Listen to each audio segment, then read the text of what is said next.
That hurt. Then what is this thing? Gio should never play for U.S. men's national team again because of the action of his parents. What an idiot! Oh! What type of Muppet does this? It's Muppets. Absolute Muppets. I'm not going to be the best person to give a whole explanation here, but that's... Booty! Sick! Booty! Fucking deal with it. What are we really doing? Yeah, I can agree with that. A zebra in between a tarantula and an elephant. Has been nothing more than a sham. Yeah, we didn't play well, but you know what? At the end of the day, we got the job done. It's going to be a good time for sure. Oh, sex with the first cousin would indeed be incest. And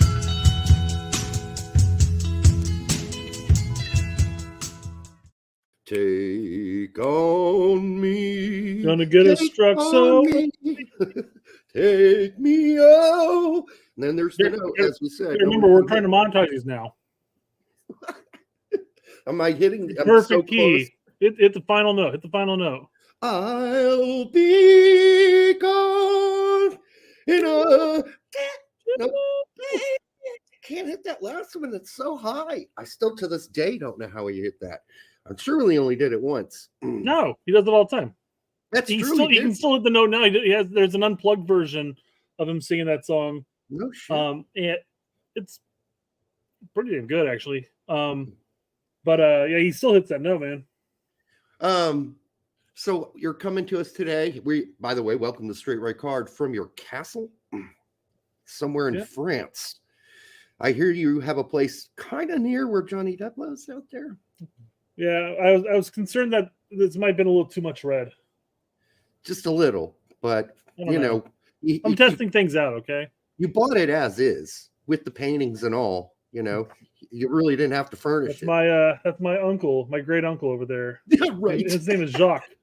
Jacques Corbett. That makes a lot of sense. It's French there. Come on. Corbett. Corbett. If you had an E in there, I guess it could be Corbet. All right. The turn in the background says that tonight, watch an old man ramble incoherently for a few hours while he's watching horror. Of course, I'm talking about Derek from the Straight Red Card. My wife and I did a reverse cowgirl, but I was on top. All right. Like the Amazon. No. I think you're getting a little personal there, Michael. About really unique way of the old rambling man. Speaking of formation. Clearly. The formation uses a 2-4-4. Yeah. Who needs backs? Really? Come on. The thumbnail was a joke. Was an interesting thumbnail. You're right. Yeah, it was a good one. I was thinking actually the other day when we were talking about, since we started off with music, I had something come up on my feed, and it was the song by Derek Adventure song stuck in my head all day. I love that, especially since it's a song with two totally different parts. So wonder which one is stuck in your head, the beginning or the end. That's very cool though. And it popped up on my feed, and it was Nirvana playing the song. Can you say rape on R-word me? R-word me. Yeah, I was like, can you just say rake? Rake me, rake me. And I'm like, there is no way they would let them play that song today, even though it's clearly an anti-rape song. That was the whole point of the song. But man, that song got criticized quite a bit back then, even for, hey, that's too brutal of a way to write an anti-rape song. He's a pretty fantastic songwriter. I can't say the same for his soccer takes. What the hell is going on today? My soccer takes have been point on so far.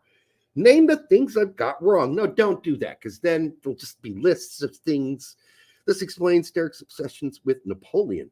I think it's actually Brett that's in France right now, not me. No, right? I am, but I bought this place because you talk about Napoleon all the time, and I just felt a little connection.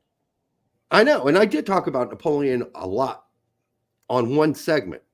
I don't think I've talked about him that much outside of that. I did want to clarify the player I couldn't remember last time, who played at Holland, started off at AZ 2. Everybody was getting a big boner for him. And then he came to the Galaxy, and he didn't play. I mean, he played like 1 or 2 games. He mostly played for the Galaxy 2. They cut him. Then he got a 26-day contract at San Antonio. They cut him after 26 days. He's back. He's back. And he's in the 4th division in Holland. And his name was Kai Korniak. You might remember him. I still don't recognize the name. Yeah. I mean, he was a big prospect. And, of course, he was a dual nat panic. Yeah. So people were like, we got to cap this guy right now. And now he's playing for Blauw-Geel in the 4th division. He couldn't even find a 3rd division team. Like 4th division in Holland is literally a pub team. That's what that is. I heard Napoleon is really short. Oh, I'm not getting in that again. Like freaky short. No, this is the average height for his day. Don't listen to all the British newspapers who wanted him to make him. He'd be a tiny man. They made it. They're the ones that made him into a midget. He was not a midget. He was average height for his day. Propose. Yeah. Yeah. Chris Gary, has Derek ever seen the oversimplified videos on Napoleon? I have, actually, after Brett told me he passed it along. Yep. Because after my long blah, blah, blah about Napoleon and how he's no hip, the H word guy, Brett went and watched it and said, yeah, you were right. I was like, oh, thank you. And you said it was actually really good, the oversimplified thing. So I went and checked it out, and it was really good for being really simple, and as you said. Okay, let's see. I watched the 2-parter on the Hitman himself, actually, on Oversimplified. Oh yeah, that was entertaining to watch too. Yeah, I'm sure it was. I haven't. If only he had gotten into art school. Damn, that probably could have been avoided. He couldn't draw people. Imagine that. He was really good at drawing things, but not people. And draw scenery. Come on, people made careers out of less. I do want to give props to Kaitsel Garcia, the 13-year-old woman who refereed last night's game between Canada and the United States. Okay, she is not 13, but boy, she looks 13. She's actually, get this, 31. Does that person look 31 to you? Holy moly. That's the youngest 31-year-old I've ever seen. Anyhow, I brought that up yesterday during the game. I'm not as shocked and surprised as you are, but there's literally I think you seeing her on TV made you think because I'm looking at the photo now and I'm like, yeah, I can see it. Sure, why not? Really? Yeah. Okay. Well, she looked really. There's not a wrinkled bag of flesh or something like that, but she's. I wouldn't say she looks 13 either. Yeah, that's an exaggeration, of course. But yeah, I know. I still thought she was like maybe right out of high school. Seriously, I mean, she looks really young. And then I found out and looked her up. She's 31. So I have to take it back. She wasn't a teenager managing or refereeing the game. But it did remind me of that time I had to get on a plane. Where was I? I was in Chicago. And we were going to take one of those prop planes from Chicago to Indianapolis. And I get on this plane, and literally there are 2 high school dudes. They looked like they were straight out of high school flying the plane. And I thought, I hate props. And I got to get on this prop. And I'm already scared out of my bejesus to get on this prop. And now I got a bunch of high school kids flying it. This is crazy.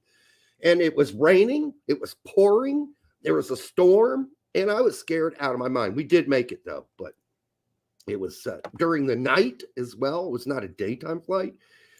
Ugh, very haunting. All right. She called a decent game. I have to give it to her. Katya did. And that game was nuts. I know you went to bed, but I stayed up for the penalty kicks. And I have to say, I've never seen such horrific penalty kicks by Canada. 3 so I watched atrocious. Probably up until about the 80th minute last night as I fell asleep. Right. And I will I know you cracked the joke on Twitter saying that this was unacceptable. That would have been my quote for this. Sure. And I still I'm sticking to my guns on this. That ruined the game for me. Oh, I loved it. It was a horrific game to watch. I thought it was fun as hell to watch because you never knew what was going to happen next. You never know what back pass wasn't going to make it back to the goalkeeper, which is exactly what happened to Canada. Hey, here's an idea. Don't pass it back to the goalkeeper. Sure. When there's a giant puddle in front of her. Like, that's a stupid idea. And that's what they did. So, I mean, without that dumb bonehead move. At that point, all it was nonstop long ball over the top of the heads and see if our wingers could outpace their wingbacks, and hope to God that the defender doesn't slip and slide all over the behind. I found that totally amusing and fun. It was like watching Australian rules football to me.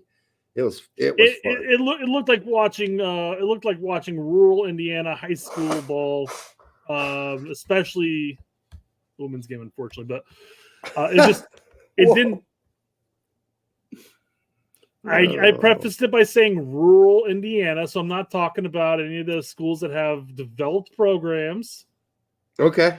But yes, let's hoof it over top the defense and see the fastest person outrun the next player is what I've grown to expect from rural soccer here. You talking about the Farmers' Daughters League? Yeah, exactly. So, all right, no, cool. I'm sorry. I'm not going to complain about the field condition by any means. I think that field should be better drained. First off, Rarely do you see many professional. I've seen games being played in torrential downpours that don't have standing water on the fields because they're properly drained. That was an issue. But both teams played on the pitch, so you can't say, well, one team had an advantage over the other. It was a crap condition that they both had to play through, and it's fine, whatever. But I thought it was horrific to watch. It was a rugby scrum. I loved it personally. So there you go. 2 points of view. We don't always agree. There you go. Oh, by the way, we were speaking of the H-Man. I watched this documentary on. I don't even know if you're allowed to say. Sorry. Scorpion Larry says, Brett, read the super chat. Oh, okay. Let me pull it up. I've read it. Hey, Maggie, thanks for the 20. The 1999. Please, for the love of God, if you have anything to say, post it in the chat. We'll pull it right up. Yeah. There we go. How about that? Love the show. I'm best friends with my wife's boyfriend. Oh, man. That's great. Miggy might sit be down short. And watch us together. Miggy's probably short for like Miguel, maybe. That would be my guess. Or it's just a nickname. Either way, good name. Love it. One of the symbols of history that have been totally ruined by the H-Man is the S word. The swastika, if you will. No. Because obviously before the Buddhist symbol of it was like a really what is it? I forgot what the symbol actually stands for. But it's a really positive thing all over the world until the H-Man stole it for his horrible little flag, and now no one can use it, and they're disappearing off architecture, artwork. Even the Finnish, who have been using it with their Air Force since 1922, when they had their first plane, as a positive thing, had to take it and remove it from their Air Force symbols recently, even though it's the other way around. It's the opposite. It's turned around and all pointing in different directions. One person to ruin a good time. Yep, that's too bad. One dick ruined a symbol. It was funny that a friend of mine was living in an apartment downtown Indy, like old apartment, and I was going there to pick him up we were gonna go out to the bars or whatever, and I walk into the lobby, and there's that old Buddhist symbol all over the tile, all over the floors. Dude, it's also that building's been around since like in the 1800s. So the theater, IU Theater. You remember Indiana University Theater had right in the entranceway. Oh, and they had the mural, and then on the ground they had some of those, and then IU, the gymnasium, had them all over the entrance area as you come in on the right. And I wonder if they're still there. I mean, they're backwards; they're not going the same direction. But I know a lot of people would look at those and would go, why are there, bad guy symbols in this place? Funny how I'm Nordic paintings. Thor's belt has in Nordic paintings, Thor's belt had the Buddha symbol. Yeah, I say Buddha symbol, but I mean, yes, that symbol was utilized all around the world. In Hindu as well, in India, everywhere. Actually, it's very odd. Anyhow, it was all over. It was used in architecture. One jackass ruined it for everybody. One jackass ruined it for everybody. All right. Yeah. That's all I got, Brett. This video. Oh, yeah. We'll do this quick here. This totally got my galiophobia going. Totally. Watching this. Holy fuck. There's not a shark problem. That's scary. Like, if you just fell in, you're dead. Yeah. Become mincemeat immediately. No. I wouldn't get anywhere near the edge of that boat, man. I'd be like, nope. This is good enough. I can see it. I know. Watch, he does go near the edge. So when you couldn't hear it, but when he gets near the edge, the guy's like, don't fall in. And the other guy's like, no, I'm not falling in. But I can't, on that side of the boat, like, okay, it looks cool, I guess. The thing I can't determine is what kind of shark those are. They look like they're not white tips. They're not black tips. Are they reef? There are certain sharks that are in these gigantic, pools together, but I don't think they're white tips. That appears to be a fishing boat. Yeah, in the distance, right? Which is why they're probably following it. Yeah, because there's probably chum. They throw all the bad shit off behind it. It's all there. You can see it floating. Does anybody know what kind of shark this is? If you're an expert on sharks, let me know. I don't believe they're white tips because I don't, but they could be. They could be white tips. No, I know. Anyhow, scary. I ain't jumping in. Yeah. Yeah, I know. Oh, Chris Scary has it, actually. This is the mushroom tip shark. I don't know that there's anything called a mushroom tips shark. That be a certain person's penis, but no. I'm glad that you caught on to it. Yeah, you weren't supposed to say, I don't think there's actually a shark called a mushroom tip. Yeah, what? On, it's like you're supposed to roll with it. Like, oh yeah, the mushroom tip, yeah. Oh yeah, I heard they're only 6 to 8 inches long. Stuff like that. Now the average was 4. Remember, somebody said it was 4. Yeah. Yeah. All right, so my galiophobia was definitely getting over it. I think you're getting over it. You're slowly but surely getting over it because you're watching more and more shark videos. Next thing we need to do for maybe we do like a super chat goal. Like if we can get up to like $500 on a super chats, we'll fly you down to like I don't know, Australia. Well, we need more than 500 for that. No, and then we'll get you into a shark cage. Hell no. We'll record it all. I am totally fascinated by sharks, all right, but I ain't getting anywhere near a shark. Maybe those little baby tiny ones, right? What's they call that? The dogfish or whatever? They're harmless, okay? Ones you can literally. What were you going to do with it? Those are all, I thought those were the mushroom tip sharks. You're going to suck it? Not going to do that, Derek. Come on. That's what that looked like. I was just holding it up in the air like this. Yeah, right, because it's so large. Yeah, but I mean, the distance wouldn't have worked. The tip is dangling right towards your mouth. It's a big flaccid cock, if that's what you're talking about. Yes, that's what I was imagining. More like a horse, a horse long. Okay. Right. Well, good. Good friend of the show, 8-Bit Jeff, decided to share with us Fart Control. Fart Control. Yeah, the city of Fart Control. Is it a city or? I didn't look it up. Is it indeed a city or just maybe hovel? This is so hey, you're entering Fart Control. You're now exiting. Maybe this is the Fart Control Highway. I hope the city before it is like Uranusville, and then it's Fart Control and. So this is a play on middle fart, right? Yeah, that's what you put up there. Yeah. Okay, my favorite club.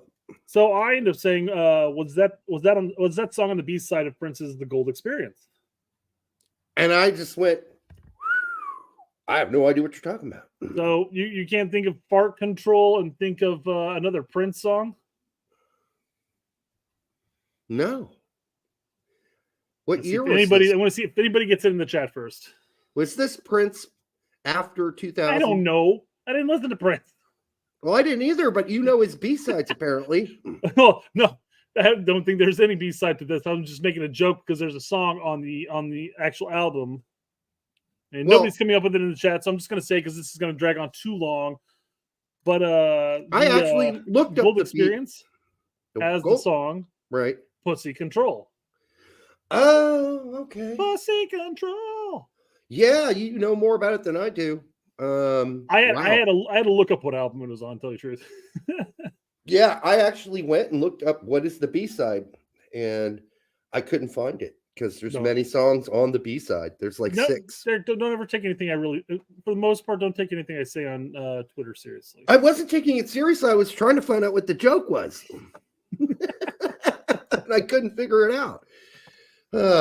Yeah, it's that Irish humor that you have. It just goes past the best. Sometimes. You mean?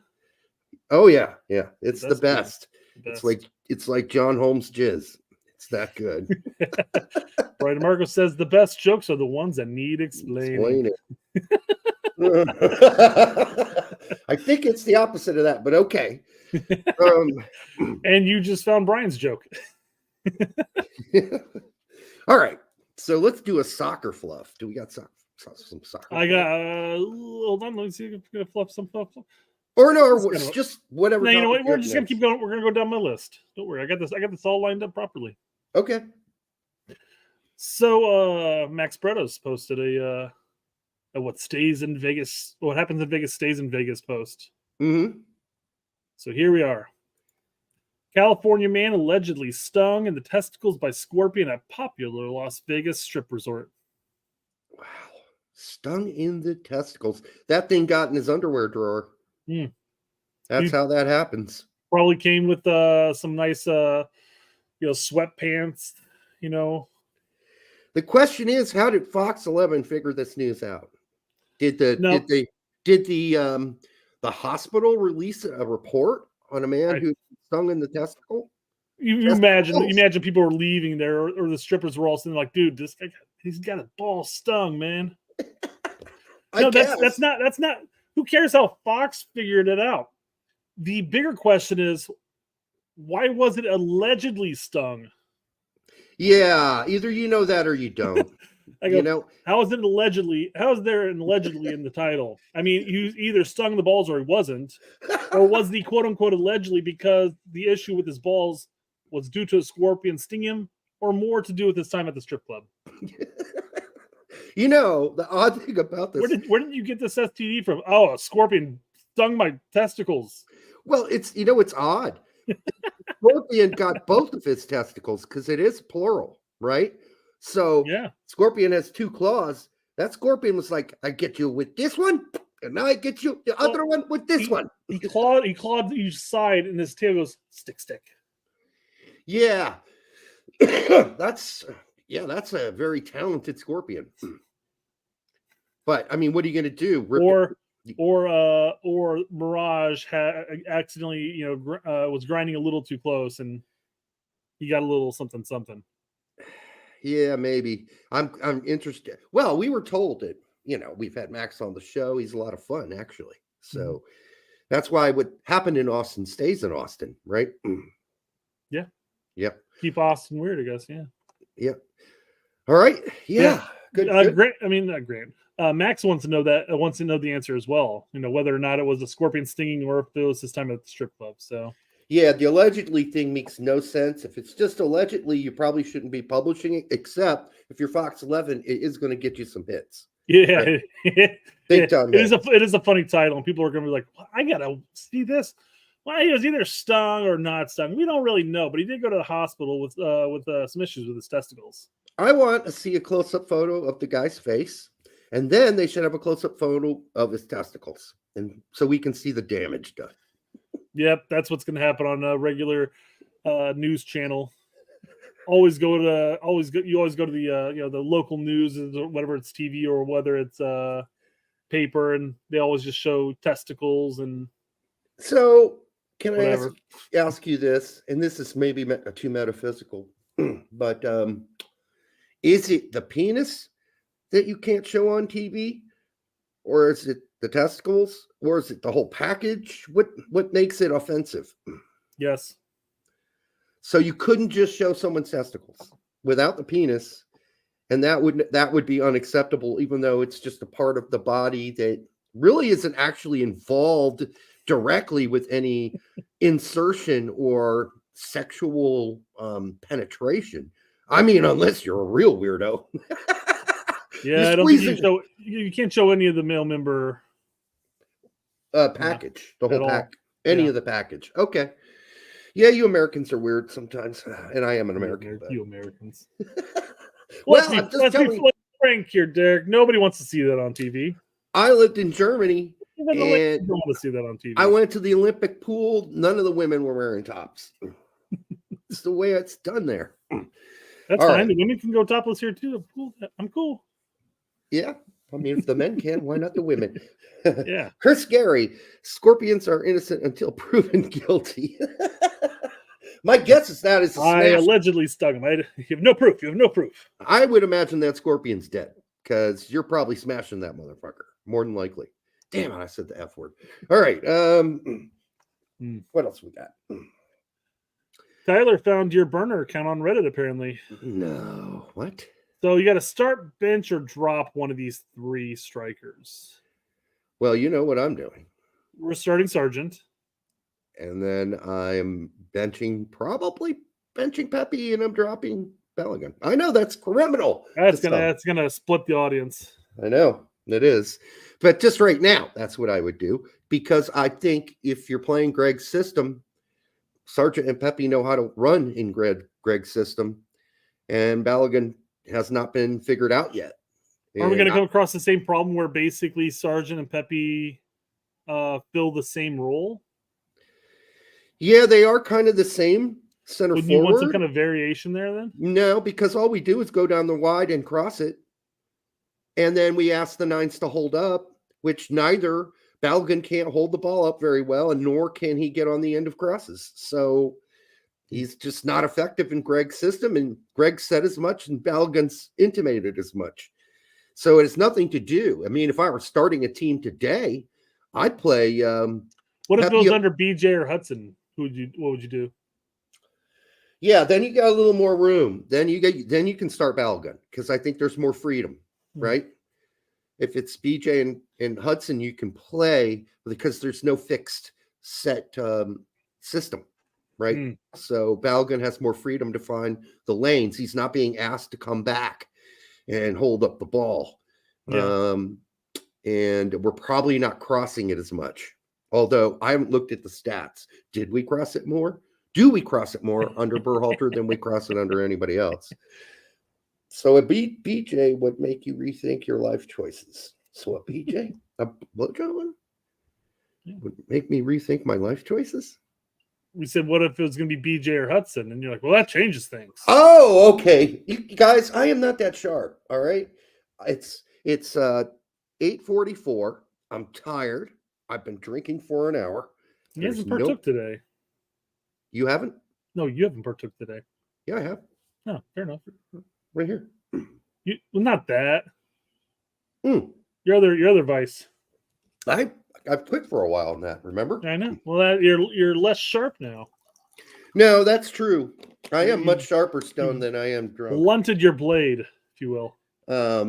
I don't know why that is, but my ability to see into other dimensions is opened up when I'm on the Jenny Kush. So the on Beer Fest, one of the guys. Have you ever watched Beer Fest first off the movie? Yes.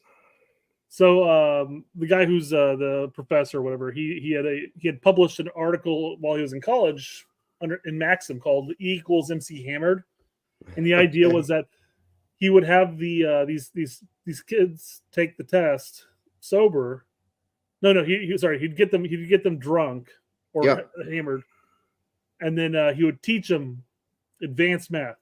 Right. And then they would take the test sober and they'd flunk, but then when they got drunk, they took the test, they passed it. That's actually scientific truth.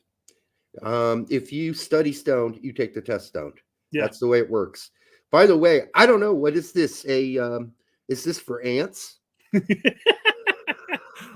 a picture, so I can't zoom up, so I'm just gonna do the reading real quick. Sorry. Is this an article for ants?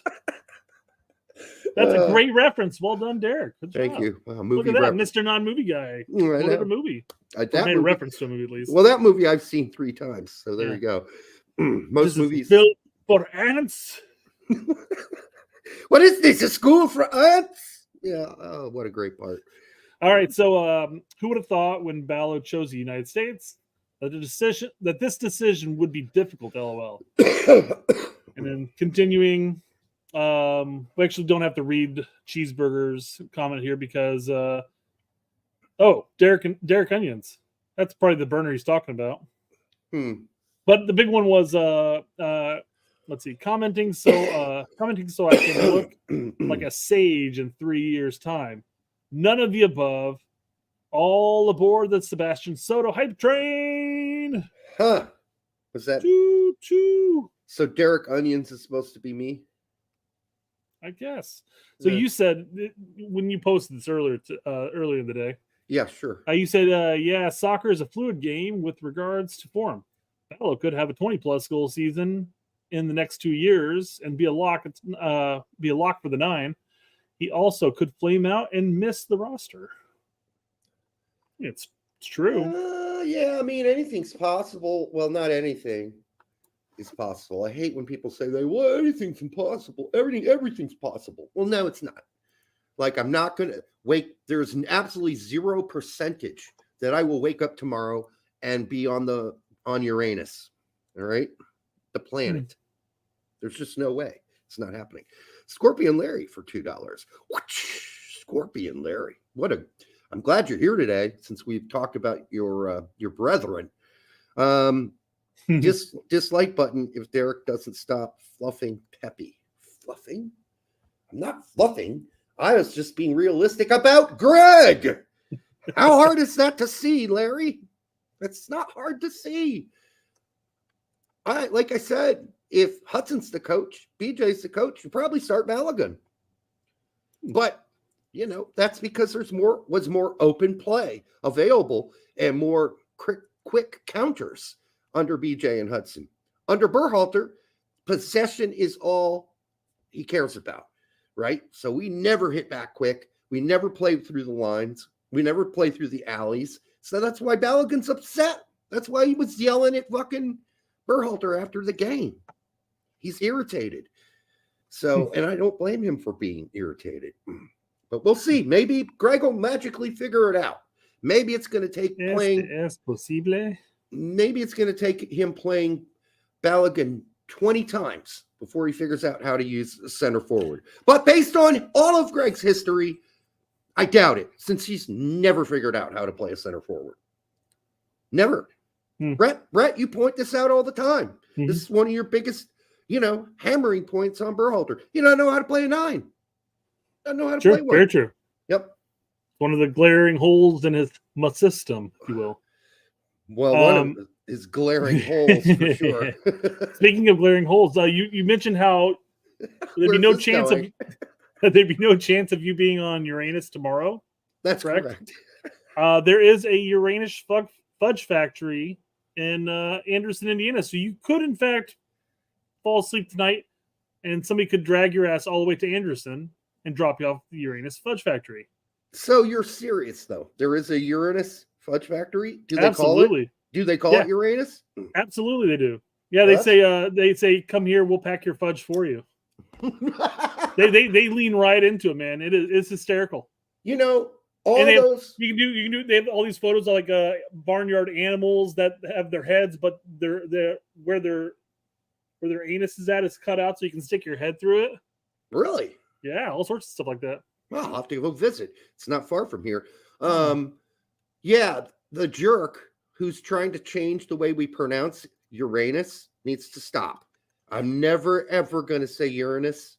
When I was in elementary school, middle school, we learned it was Uranus. And you know what? It's from an educational standpoint, like when you're teaching a bunch of like elementary kids and middle school kids and stuff like that, and you're talking about Uranus, that's just that's giving them free reign to make crack jokes and laugh. So you kind of have to mix it up. Like, you go to Uranus.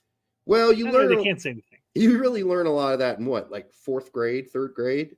You know, the interplanetary structures. So you're not really chimed in. Like that didn't really raise a laugh in 4th grade, you know, when the teacher said Uranus. But, you know, I don't listen. I promise never to call Ferk Uranus that anymore, because I know how to pronounce his name. The first time I ever pronounced his name, I believe I asked you to pronounce it because I couldn't find it. Uranus. It's but it's Ferkranus, right? Ferkranus. That's how he pronounces it.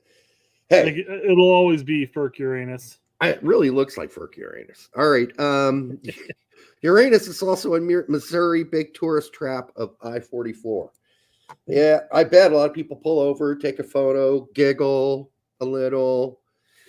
Jack Pineda for 5. Thank you, Jack. BJ probably gives Ballo a gobby, and Balogun then goes on to score. Berhalter doesn't.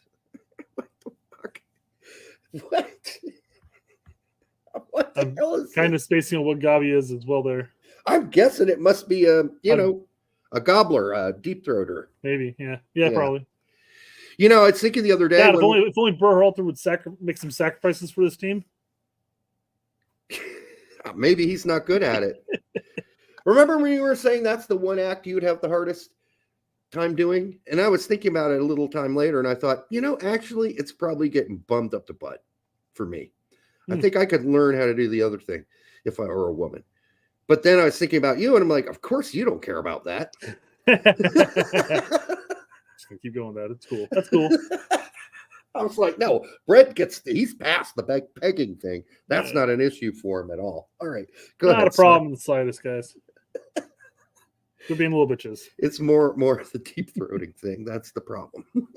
But my gag reflex is pretty bad. All right. Sorry. You never know. He might be into that, Derek. Yeah. Throw up all over. Yeah. Could be. Some people are. Pretty gross, though.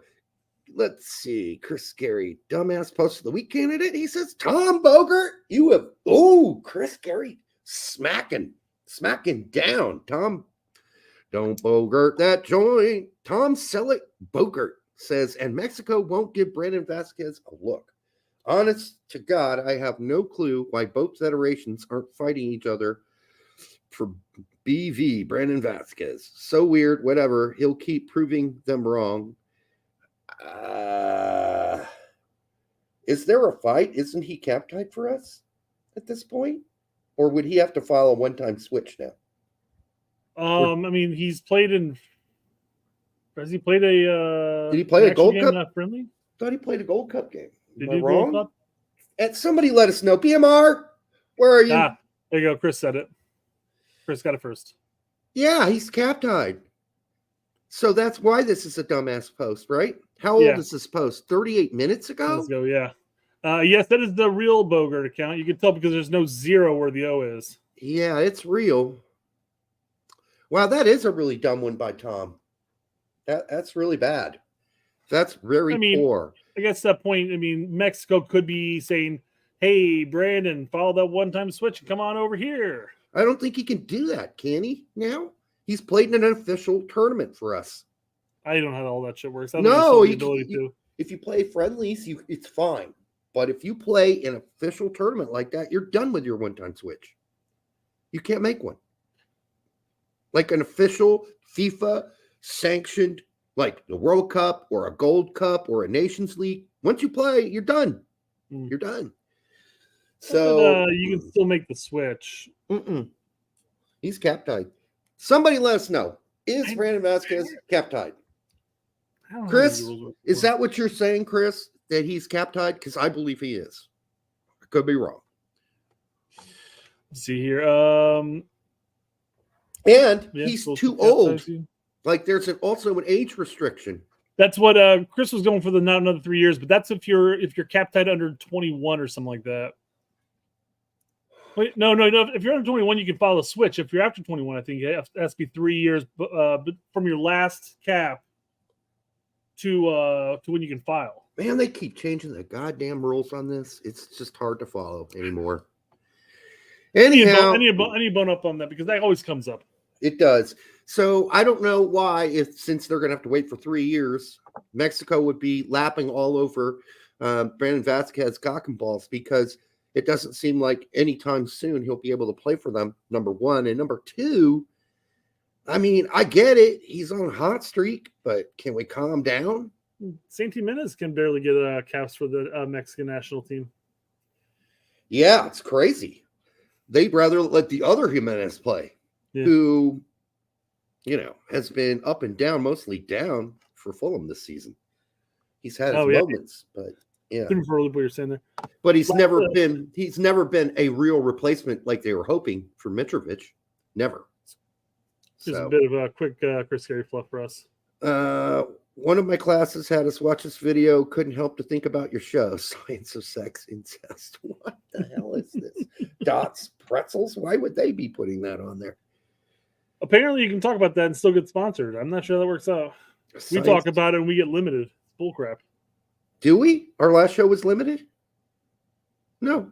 Not the last show. Not the last show. I think the last three we've trimmed down the F word, the F bomb. So not the last show, but the last two shows prior to that. So the Thursday and previous Monday, right?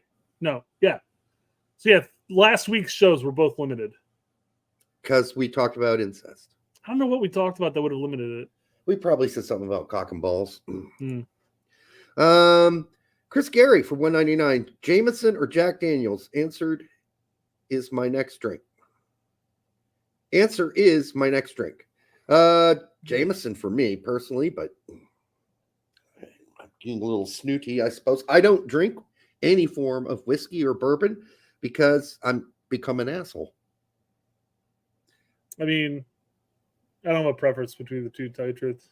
And I'm already an asshole. You already said Jameson. Let's stick with Jameson. Go Jameson, Chris. Yeah, go Jameson. Why not? All right, what else we got? All right, we're gonna branch over to Alexi Lawless. Or we need to get an Alexi Lawless intro because we talk about him almost every show. Alexi Lawless, we gotta vary up the tone for this because the mask and the cap him now, all that stuff. I was just doing that. I was going to give you sort of Alexi Lawless. He's a great guy. Kind of something along that route. You know what I mean? Lawless. Is it going to be dumb? Is it going to be smart? We don't know. Let's find out. Well, that's more along the same. That's more like a chant. I was going to do something like the lounge singer, right? Like Bill Murray. Star Wars, these are not our wars, but they are Star Wars, la-da-dee-doo. And then have like the Alalis thing. Yeah. Somewhere wiggled in there somehow. I'll figure it out. High school, should I read the top one or the bottom one? That's what she said. Let's start with the Soccer Dad Pod. Soccer Dad Pod, which is like too close to the words soccer dad bod. What about high school soccer? Where does that fit in your development view? It doesn't, dude. High school soccer's dead. I mean, I don't even have to read what Alexi's going to say, but okay. Man, you've been agreeing with Lawless more and more. I know. Have you guys talked and made up? It's our musical connection, Brett. Yeah. That's what it is. High school soccer, like college, has been steadily losing relevance. It's sad, but understandable given disparity in quality. But high school soccer can provide a unique, valuable tribal experience, producing a pride connection that goes beyond kicking the ball and one that clubs can't. Boy, did he get that straight out of some sort of booklet? That is the most politically correct answer I have ever read. But, I mean, he says the truth, and then he's like, hey, but it's good if you want to chum around with your pals. There you go. That's basically what he said. Like with club soccer, you don't have the audience of the high school kids coming to watch you and cheer on you play. you still have the parents and whatnot, I guess. But so that's what they're kind of talking about, because I mean, there's still a tribal aspect of club with the players. It's got to be the audience that comes to watch, and depending where you're located at.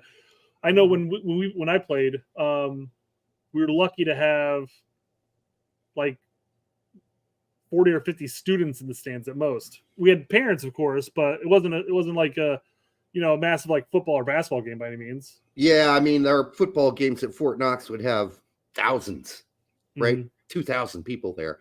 Our soccer games would have 200. It'd be all the families. And yeah, there were kids who came out to support for whatever reason. The tickets were $1 instead of $5 to go to the football game. I mean, by the time we got into like sectionals and regionals and stuff like that, it changed a little bit, and it got a little like some of the other students, showed up type of thing. Yeah. The girls would come out to watch it more than the guys. So there were a lot more girls in the stands watching us play than there were guys. I'll just say that, which is fine with us because all the girls then knew who we were, which was awesome. Lawless's main point, because he does go into a couple other talking points about this throughout the day, is basically that the elite players aren't playing high school soccer. They're playing at the DA clubs, which is what I've been calling them. I don't know if they're still called DA clubs by any means, but the DA clubs and the MLS academies, and hell, even now the USL academies to that extent. All of those requiring you to play year round with the club. Right. So we have here in Indy, and this is going to the point I was going to make, here in Indy, we only have one. We had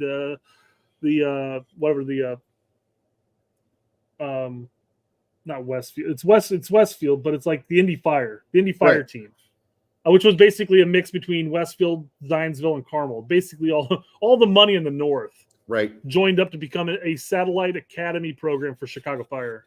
Right. They were a developmental academy team, and they consisted predominantly of Carmel, Westfield, and Zionsville players, which means that their high school teams had the leftovers, which still really good players by all means.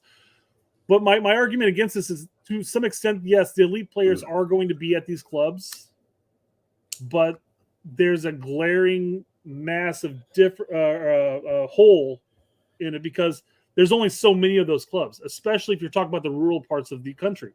If you're talking about LA or New York, major metropolises, they're going to have 3, 4, 5, 6 different DA clubs. They're going to have a lot more high schools too, as well. Right. But there's going to be the vast, like 90, it's going to be like 99% of actual soccer players in the United States are going to play high school soccer. So back in my day, if there were club soccer, half our team probably would not have played high school soccer. We would have been on some club team somewhere, some academy thing, because we're really good. You're one of 2 teams that actually played soccer back in the day. Yes, I understand. Yeah, right. No. Hey, there were 88 soccer teams total in the state of Kentucky back then at the beginning of the season, and whittled down to 2. So there you go. I mean, there was no such thing as that, academies. Now, during the winter, we played indoor soccer in Louisville. We were the it's the word for mosquito in German. Anyhow, mosquito? No. The Muka. We were the Muka. That was the name of our team. M-U-C-K-E. It sounds insulting. It does. And if you just look at it, it looks like mucka. Anyhow, but other than that, there were no academies. So. But I think the actual root of this whole conversation, as far as where high school soccer came into discussion, was it all stems from the the MLS and US soccer argument back and forth as far as the Open Cup. And we're going to get into that later on. I didn't really want this to be a talking point for this right now. But the idea was that people were like, well, they should have removed MLS's D1 status. And Lawless went on to a huge tirade, basically saying, well, what you think the best idea for US soccer is to basically ultimately destroy its most stable league ever? And then he talks about how the academies are in there developing. They've had these kids like Weston McKinney, Tyler Adams, etc., have had these opportunities that no other player in U.S. soccer history has ever had. And I'm like, well, there were academies prior to MLS, and there's going to be academies while there's MLS. So that can't be an excuse. No, I just think at the end, if you're U.S. Soccer, you do have to hold true to your values and make a stand. And if that means no negotiating this year and just saying suck it up and do it, then you do it. And then if they do it 2 years in a row and they decide not to play for 2 years in a row, then you're gonna have to talk. We're gonna hear some stuff from Nelsen Rodriguez later about this very topic. So let's not dive too far into it. Your good buddy Nelsen Rodriguez. Yes. I've got all the buddies in the world. Yeah. So speaking of those MLS academies, they're developing young players for MLS. Some players have skipped MLS and gone straight to Europe. We've seen a number of players do it, or maybe they signed and then made the transfer over. Either way, but we've had a new U17 roster get announced. Okay, and much to everybody's surprise, it's like 99.9% all MLS teams. It's a full list of who's who. U17 MLS players, except for one player coming up here right here, is Axel Perez. Axel Perez? Axel Perez? It's Axel. No, you got it right. Axel, like Axel better. Well, he's at Perez. Lyon. Yep. Aside from that, though, it's all there's like a number of LA Galaxies, there's New York FCs, there's Atlantas, and so forth. But it's all MLS, as if there's no U17 players that are good at any other club that are non-MLS affiliated. It's very weird. It's like they don't scout them because they do exist. There are all kinds of dual nats in the Bundesliga academies and U17 teams. There's not an abundance of them, but there's a good handful of them. Well, now I'd be curious how like some of these camps that they're calling some players into, whether or not they're just predominantly meant to be more domestic than including players that are currently in their youth season going on right now, type thing in Europe. Yeah, maybe it's interrupting something. And we do have Perez on there, of course, but the rest again. But how many? There. If I recall correctly, there was something along the lines of when they did the DA league back in the day, like I say back in the day, but like 7 years ago. There was something outside of MLS academies. There was something like 50 other actual DA clubs. Mm-hmm. But you're saying that the other Chicago teams, the other Dallas teams, the other whatever team Pulisic's from, and all the New York academies, all the other ones, that they can't produce a single player to crack this squad? Yeah, like Josh Sargent's old St. Louis club. Yeah. Well, now that's St. Louis, so. That's true. The Hershey team that Pulisic came from. Yeah, it's really, I don't know. At least there's a USL team or two on here, isn't there? No. You got that's the Republic. Yeah, there is that right there. Sacramento, okay. Right. And there's no other USL Academy kids there? See anybody else. It is a little weird. St. Louis City, there we go. No, they're in MLS. Wouldn't that be lumped in with St. Louis, though? Isn't that what Josh Sargent's old academy became? Well, what it became, maybe. He was part of Gallagher, is what he was. Gallagher, that's right. Yeah, I don't know. And I don't know enough about these kids to complain, honestly. I'm just saying it's funny that there's not another, like, I guess outside of Sacramento Republic, which is USL then, that there's not another actual academy team that's not affiliated to a sports team. Yeah, it's very odd that there's not a single Bundesliga U17 player on here. That's a dual nat because there are some. Yeah, I don't know. I guess it's really hard to scout the U17s in Germany. Guess you'd have to have someone there watching their games because there's probably not a lot of tape on it, right? So, but, I guess there's no rush. It's U17, although that is getting near the time when you're supposed to start deciding, who the talented ones are. And if you're leaving a bunch of dual nat kids off, and the only one you got there is one guy from Lyon, I don't know. Seems weird to me. But I don't know.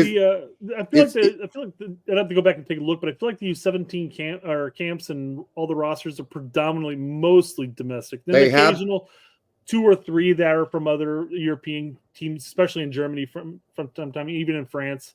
But I think it's predominantly domestic. They have been, for more recently. There's no doubt about that. I just wonder if Axel Perez is also related to the Perez family. And if that's the case, that might help him get some eyeballs on him, right? It's always possible. Yeah. But I'm not. I mean, Perez is a pretty common name, though. Yeah. All right. What else we got? Well, we're gonna break into one of your new videos. Derek went through and created some new intros. Oh, okay. Transfer news and the dual nat panic. All right. So let's take a look at one here coming up. Do not panic, cap 'em now. Holy shit, freaking out. Do not panic, cap 'em now. Holy shit, freaking out. Do not panic. Everything is fine. Okay. Yeah, it's longer, but a little bit. At least people can 2-3 times, but understand what I'm saying now, right? You know. Do not panic. Do not panic at the end. Yeah, shouldn't be panicking, but here we go. And not saying that the posts we are reading are panicking. Yeah, a great point. Yes. Let me be clear. Not every post we read in this section is someone who is panicking.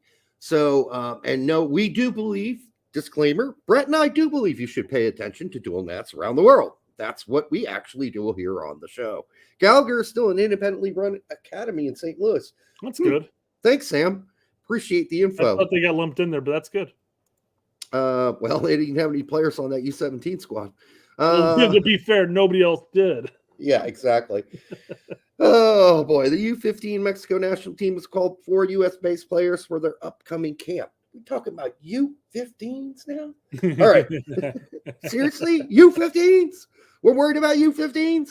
All right. Enrique Salazar, Matthew Arana from Dynamo. Talk about who they are. Well, the only guy I know anything about on this list is Enrique Salazar. That's it. I don't know a single player, but then again, they're U15, so that's probably why I don't know anything about them. Man, what are they doing at the Surf? They are kicking ass. There's 2 of them there. San Diego. Yeah. It's I guess it's it's just fun to watch. Mexico wake up to the fact that they have this untapped pool of potential players developing here stateside now. For the longest time, you might have a couple, or maybe they travel to Mexico and start their career down there, and they get called. Maybe they get called in or whatever. But rare. I mean, in the past, rarely did they ever really venture north of the border. Well, to be fair to them, academies were not recruiting Hispanic players at the level they are now, to the degree and at the numbers that they are doing now. Like, they're actively going out in the community now and looking and watching and paying attention and recruiting these players to their academies. They weren't really doing that before. I think LA Galaxy, we have to remember the academies themselves, while they have had some form for a little while now, they've only been like the free to play for anywhere between like 7 and 10 years. Absolutely, Brett. And that's one of the reasons the numbers are going up so much in the last 7 years. That before that, I mean, a lot of these Mexican American kids had to go back over the border to play in, like in Tijuana or whatever academies. And there were always dual nats in those academies in Mexico. But if your club career is starting in a Mexican team club academy, you're probably going to be more mentally and emotionally tied to Mexico, right? The fact that these kids are getting a chance to get looked at is fine with me. Yeah. I'm totally fine with it. In fact, we've been told before this that Gregg's like, yeah, go ahead, go check them out. Gregg's been like that. Our whole U.S. soccer system is basically at this point, Gregg is not begged. He did not beg for Musa. He did not beg for Balogun. He didn't. That's one thing you can give Gregg credit for. Well, he's been like, go ahead, go check out the other team. That's fine. Well, they definitely talked about whenever before Balogun made the decision while Berhalter was still the manager. He did reach out to him like twice, and basically Flo didn't return the call or told his agent like, yeah, I'm not going to talk about this right now. And then after the snubbing of England, BJ and Edson were like, ring ding ding ding. Well, hey, you interested? And you have enough players that were reached out to him, sure. But remember when Ernie and Greg went to visit Keith Perry like 2.5 3 years ago? And after the meeting, they're like, hey, can we get your cell? And Keith Perry's like, no. And he was never heard of ever again. That's true because of injuries. He's barely played this season or 2 seasons. He's been injured for 3 seasons almost nonstop, Keith Perry. He is a wreck of a human being physically. Yeah. So, our stance, we've said this every time we talk about dual net. Our stance with dual nets is don't rush into a decision. Right. Find out where you want to play and then make your decision. Don't get me wrong. I want every player eligible for the United States to want to play for the United States. But I mean, you've got to gauge where you feel at home, and you've got to go and also take a look to see what's going to benefit you in the long run. Whether or not you're going to play for El Salvador or play for the United States, it's very possible that you're going to have a better international career playing for El Salvador. And we've seen that. Like half the fucking El Salvador team are mad Americans now. Perez. And you have lower divisions of England taking a look and, hey, I can play for Jamaica. Let's go play for Jamaica. Yep, they're doing that. So it happens everywhere. Or the other option is you can make a completely erratic decision and never have the opportunity to play for either of the two teams. Yeah, there you go.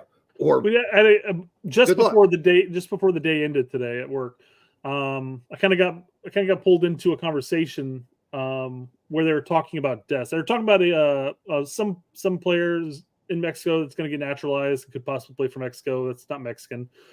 Whatever. As long as you get citizenship, you can play for whomever you can, at that point.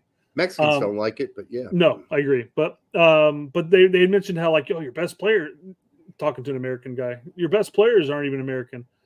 And it got brought up, deaths got brought up in the end. No. And of course, Edgar, went through the whole thing, he's, his dad's, serviceman, et cetera, et cetera, et cetera. And my argument was, well, I mean, he made the decision to represent the United States at the U17 level. Right. And from that point on, there was no turning back. Could he have been looking at the age of 16 saying, while he was playing at Ajax, going, man, I'm never going to crack this Holland team. I might as well just go play for the United States right now. At 16 playing for Ajax? Believe me, he was called up. Everyone in Holland has talked about it. He was called up. They practically begged Des to come back and play on the youth teams in Holland. And he's just like, no, I feel comfortable with these guys. I've been playing with them since I was 15, 16 years old. That's where I'm staying. And, there were big time coaches that came out and said, Des needs to come play for us here in Holland. Des just didn't hear any of it. So if you want to call him not American because he's got an accent, then you are, I don't know, a bad person in my book. I'm not going to call you a racist or anything. But the reason why I got pulled into it is because the guy I was responding to basically said, well, the only reason he's playing for the United States is because he couldn't crack it at the Holland level for playing for Holland. And I'm like, well, he made that decision at a young age to represent the United States. So, I mean, again, you're a 16-year-old player you're a 16-year-old kid playing at different levels of Ajax. And at that point, he may have actually, he was probably at the academy or youth level at that point. But if you're at Ajax and you're Dutch American, you're probably thinking to yourself, I could stand a chance of representing Holland. I'm not saying that it was legit. He might not have. He might have gone his entire career and not represented anybody. I can't even remember the big time manager before Des made his final one-time switch who came out and said, basically in the press, Des needs to come play for us. It was his former manager at Ajax, basically, who was actively picked by the Federation, the Dutch Federation, to recruit Des to play for Holland. So don't tell me he couldn't have played for Holland. You can't say that. No one knows that. No one knows that. It's ridiculous to say. He's one of the best left backs, which isn't even his position, in the Eredivisie. If not the best left back, in the Eredivisie. I just spit all over. Anyhow. So, this guy tagged us. He said, cap him now. Cap him now. Holy shit. Jesus Christ. Reaching out. Let's see. He's playing into the joke. Yeah, I know. That's why I'm singing the song. All right. U.S. Soccer has confirmed Borussia Dortmund's U19 forward Cole Campbell has been approved by FIFA for a change of affiliation to the United States from Iceland. With a name like Cole Campbell, that's as American as apple pie. And I can tell you one thing, it ain't Icelandic. Campbell will now represent the U.S. for his international career. Wow, that is a huge decision on his part for a couple reasons. One, way more likely to play for Iceland. Two, Iceland, they might make some tournaments. They've done it before. He could be playing in the Euros. I mean, if Iceland pulls off what they've done in the past. So, yeah, I'm kind of surprised by that at this early age. Hopefully he doesn't follow the same path that Bacon fell. Hopefully he has 2 actual hips. Yeah, I don't think he's related to Bacon, so I think we're all right. Well, I mean, we're talking about a nation that has like 300,000 people on it. I feel like everybody's got to be related at that point, right? Well, his last name's Campbell. I'm guessing he is half American, so it's likely that at least either he was born in Iceland or he has one Icelandic parent and then one American parent. Yeah, his dad's American. Yeah. So yeah. So less likely, yeah, right. Yeah. It's he's good to go. Now, what will he turn out to be? I don't know. But he's at Dortmund, so he can't be a crappy player. Well, and that's the thing, man. You have to think. I mean, we've had players make that affiliate switch. Yep. Before we had Teal Bunbury, who made the switch over from Canada to the United States. Oh, he regrets that now. Yeah. Well, I mean, at the time, he's just going up against Josie. Was that also during the Davies era? Well, after Davies. There was also the guy who scores goals off of his penis accidentally. Mm-hmm. Yeah, it's true. Yeah. But I guess the point is that people will make that decision thinking they've got confidence. They feel like they can do it. He's a U19 forward in Dortmund. I mean, he's got to have some skill, I imagine. I wonder how old he is. I don't know. I don't know. I do not think he is yet 19 years old. No. If you're playing for U19, I imagine not. But let's think. He's obviously got a European passport, so he could be as young as 16 playing on the U19s. But we should figure that out.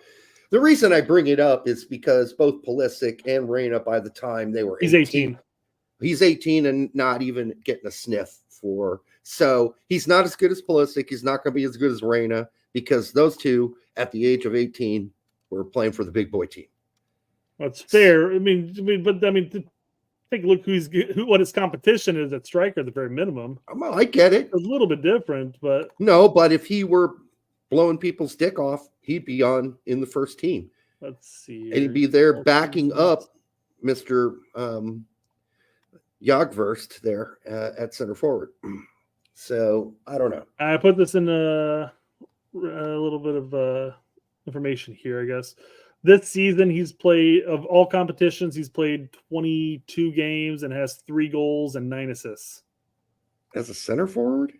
Actually, you know what, though? They call him a center forward, but looking at his positions played, he's playing a lot of right wing. Yeah, as a winger.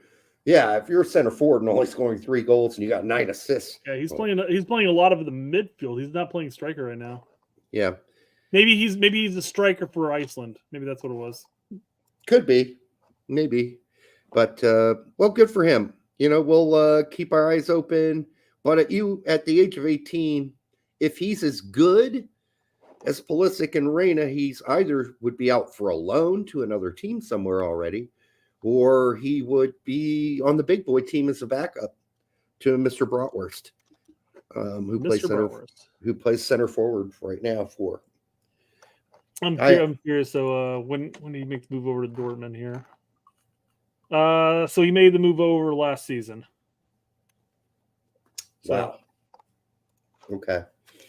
All right. Well, I'm not discounting him. I'm just not. I'm not whipping it out and grabbing the KY at this point. Well, at least you're safe enough there, Derek. He is 18, so I wouldn't necessarily advise it still, though. I wasn't saying I was going to perform an act on him. No, but you were alluding to the fact that yourself there. Okay.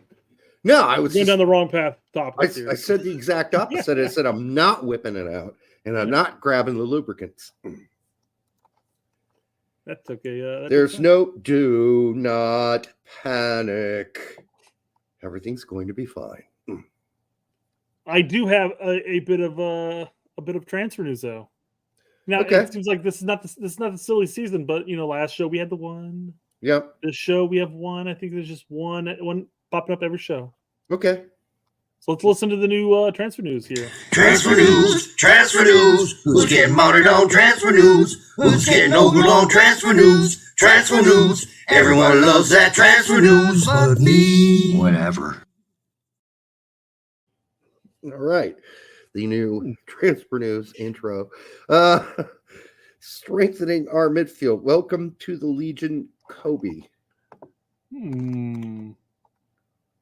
Birmingham Legion Suns midfielder Kobe Hernandez Foster.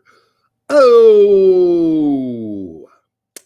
yeah, that didn't work out there, did it? Overseas? No. Ham Cam. Couldn't even start at Ham Cam. Seriously? Wasn't that one of Pete's guys? Yeah, he liked Kobe. He's a big fan of his. Of course he likes Kobe. There was another one. But I mean, everybody thought that he and Justin Shea were really in line to do something fantastic. But I'm glad he found a team. If that's really Kobe, oh shit, that's me. Welcome back to the United States. But I don't know what happened to you over there. What happened? How did you end up at Ham Cam, for Christ's sake? We all know Wolfsburg doesn't like to play youth players. At least that used to be the case until Kevin Brady showed up. So we get that. But how you ended up at a shitty fucking Scandinavian team where they didn't even play you? What the hell happened there? Anyhow, good luck to you. I hope you have a good season. Who's the kid that I thought Kobe was the one who ended up in France initially? No, who's the Orange County kid that went over to France? Yeah, there's another kid. Maybe his Henry. Yep, there it was. Jack brought up just in time. Is another Kobe. So Henry's in France, and that's okay. I think he's playing for second division team there, third. So we'll see what happens there. But I mean, listen, it's a little disappointing. I think, Pete really loved Kobe Hernandez Foster. I think we were always skeptical here, not because we didn't think he could be great, but because we just don't build up a player like that here. We just don't do it. So Kobe Henry had a bad injury, and was loaned out to third division. Correct. We covered it in an earlier show. We talked at length about where he was now and his stats and all that. I don't know how many shows. Was that the show we were talking about? Is he a bust or is he gone or no? No, it's a different thing. No. It was probably a Yanks Sabrata report where I went all the way down at one point in the third division just to see where he was at and what was happening because I hadn't heard his name for a while, Kobe Henry. We've also got the kid in Portugal. Jalen Neal's injured. Justin Shea is a starter at Adeo. But Justin, I thought Neal's back though. Didn't he start? Didn't he start? He got his debut. I thought. Did he? I thought I saw his mom post on Twitter. Well, I missed it. Was that last weekend? I don't know. I watched the game, so if I missed that he played, that'd be really surprising. But yeah, that was a serious injury that he had. But Justin Shea, another kid that we all thought had really a high ceiling. And he is worked his way on as a starter in a second division team in Holland. Like, that's really, really weird. Like, he had to bust his ass to make the starting lineup on a regular basis at a second division team in Holland. I don't know what's going on, folks. I mean, I haven't watched it or been able to watch because Adeo, you can barely watch all the Dutch games on ESPN. I must be thinking of somebody else then. No, he didn't play. No, I didn't think so. I thought that was a quick return as well, but I could have swore I saw it. No, that was a serious injury, and he just had surgery. So you're looking at another. Maybe she was talking about this day in history. This day a year ago was his debut or something like that. I don't know. He's only played. People forget this. He's got great potential. He's only played 1,200 minutes total as a professional. So he's got a lot to learn still, Jalen Neal. But he had a high ceiling. But how many times do we say that? Having a high ceiling isn't. There's more to the game than having a lot of potential. There's the whole path to busting that potential open. And you're disregarding his time at USL. Yes, he's got 5,600 some odd minutes. Okay, for Galaxy 2. Yeah, I imagine. I don't really count that. Sorry. Yeah, we know your take on the next MLS Next Pro. I'll take it back. I'll count all the games he played against real men. Grown men. That's where I was going to say Brady's first year with Chicago, he got loaned out to the Minnesota team, the Madison Ford. Madison Ford, and he ended up getting goalkeeper of the season for USL that year or something like that. Yeah, Peter Wild, I have to tell you, Madison Ford is the worst one you've done. That is the worst name out of all the teams you've had involvement in naming in your career. I just had to get that one out there because I love all the other ones he's did. But I looked at Madison Ford. I'm like, Madison forward? Forward to what? That's like the only forward. Isn't that what the slogan is for U.S. soccer? Only forward from here or only forward? Yeah, something like that, yeah. Yeah, don't give me this bullshit. They're going to be ups and downs, so don't tell me about always forward. Al Weinstein, $9.99. Sorry to be off topic, perhaps later for a pure footballing perspective. It might be worth noting the insane regulation battle in the championship. Relegation battle, yeah. The champion could be best ever. I'm watching it because I'm a Leeds fan, right? So I've been You're not watching the relegation battle? No, that I haven't.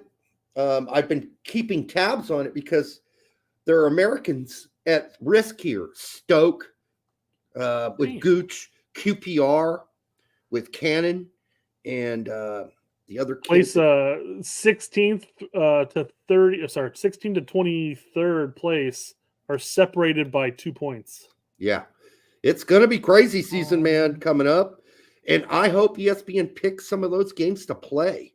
I mean, because you could be in relegation right now. Like Sheffield Wednesday has just won 4 straight games. They could win like the next 2 games and already be mid-table at that point. Yeah.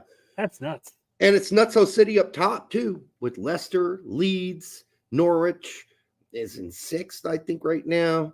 They're, teams to pay attention to because we don't know what's going to happen. Is Brandon Aronson going to go back to Leeds after this is all over? And they'll be back in the Premier League? What if they stay in the championship? Would they even play him? I think they would. I don't know for certain.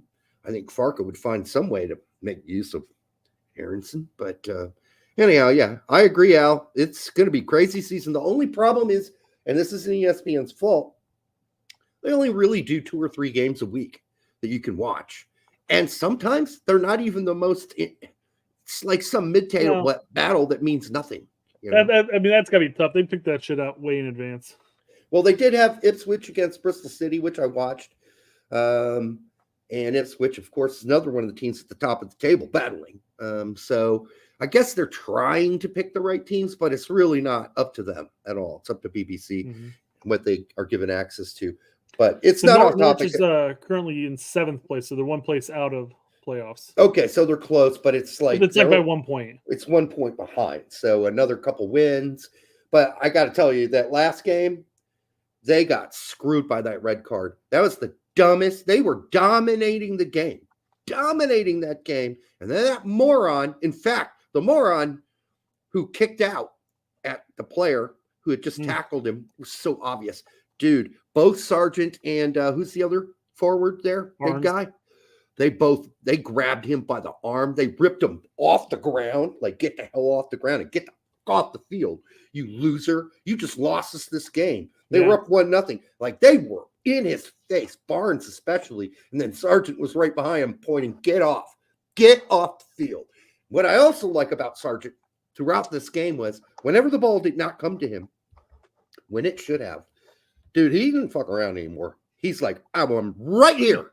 I was right here. So, yeah.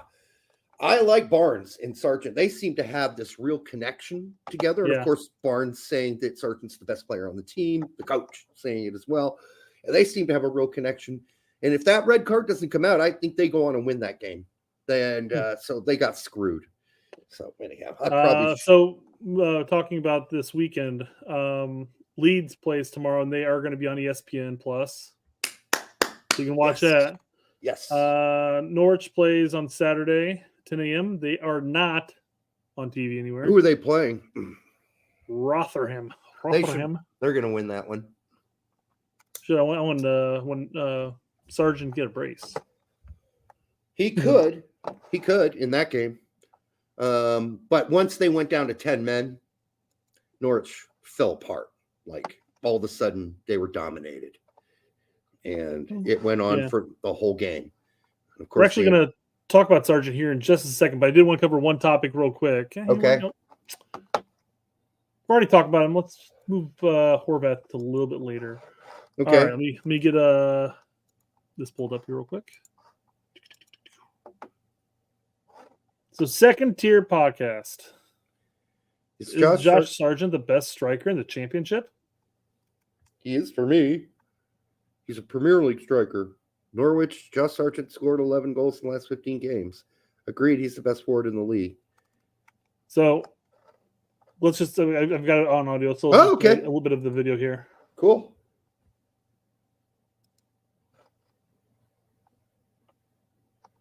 Wow, okay, what's happening?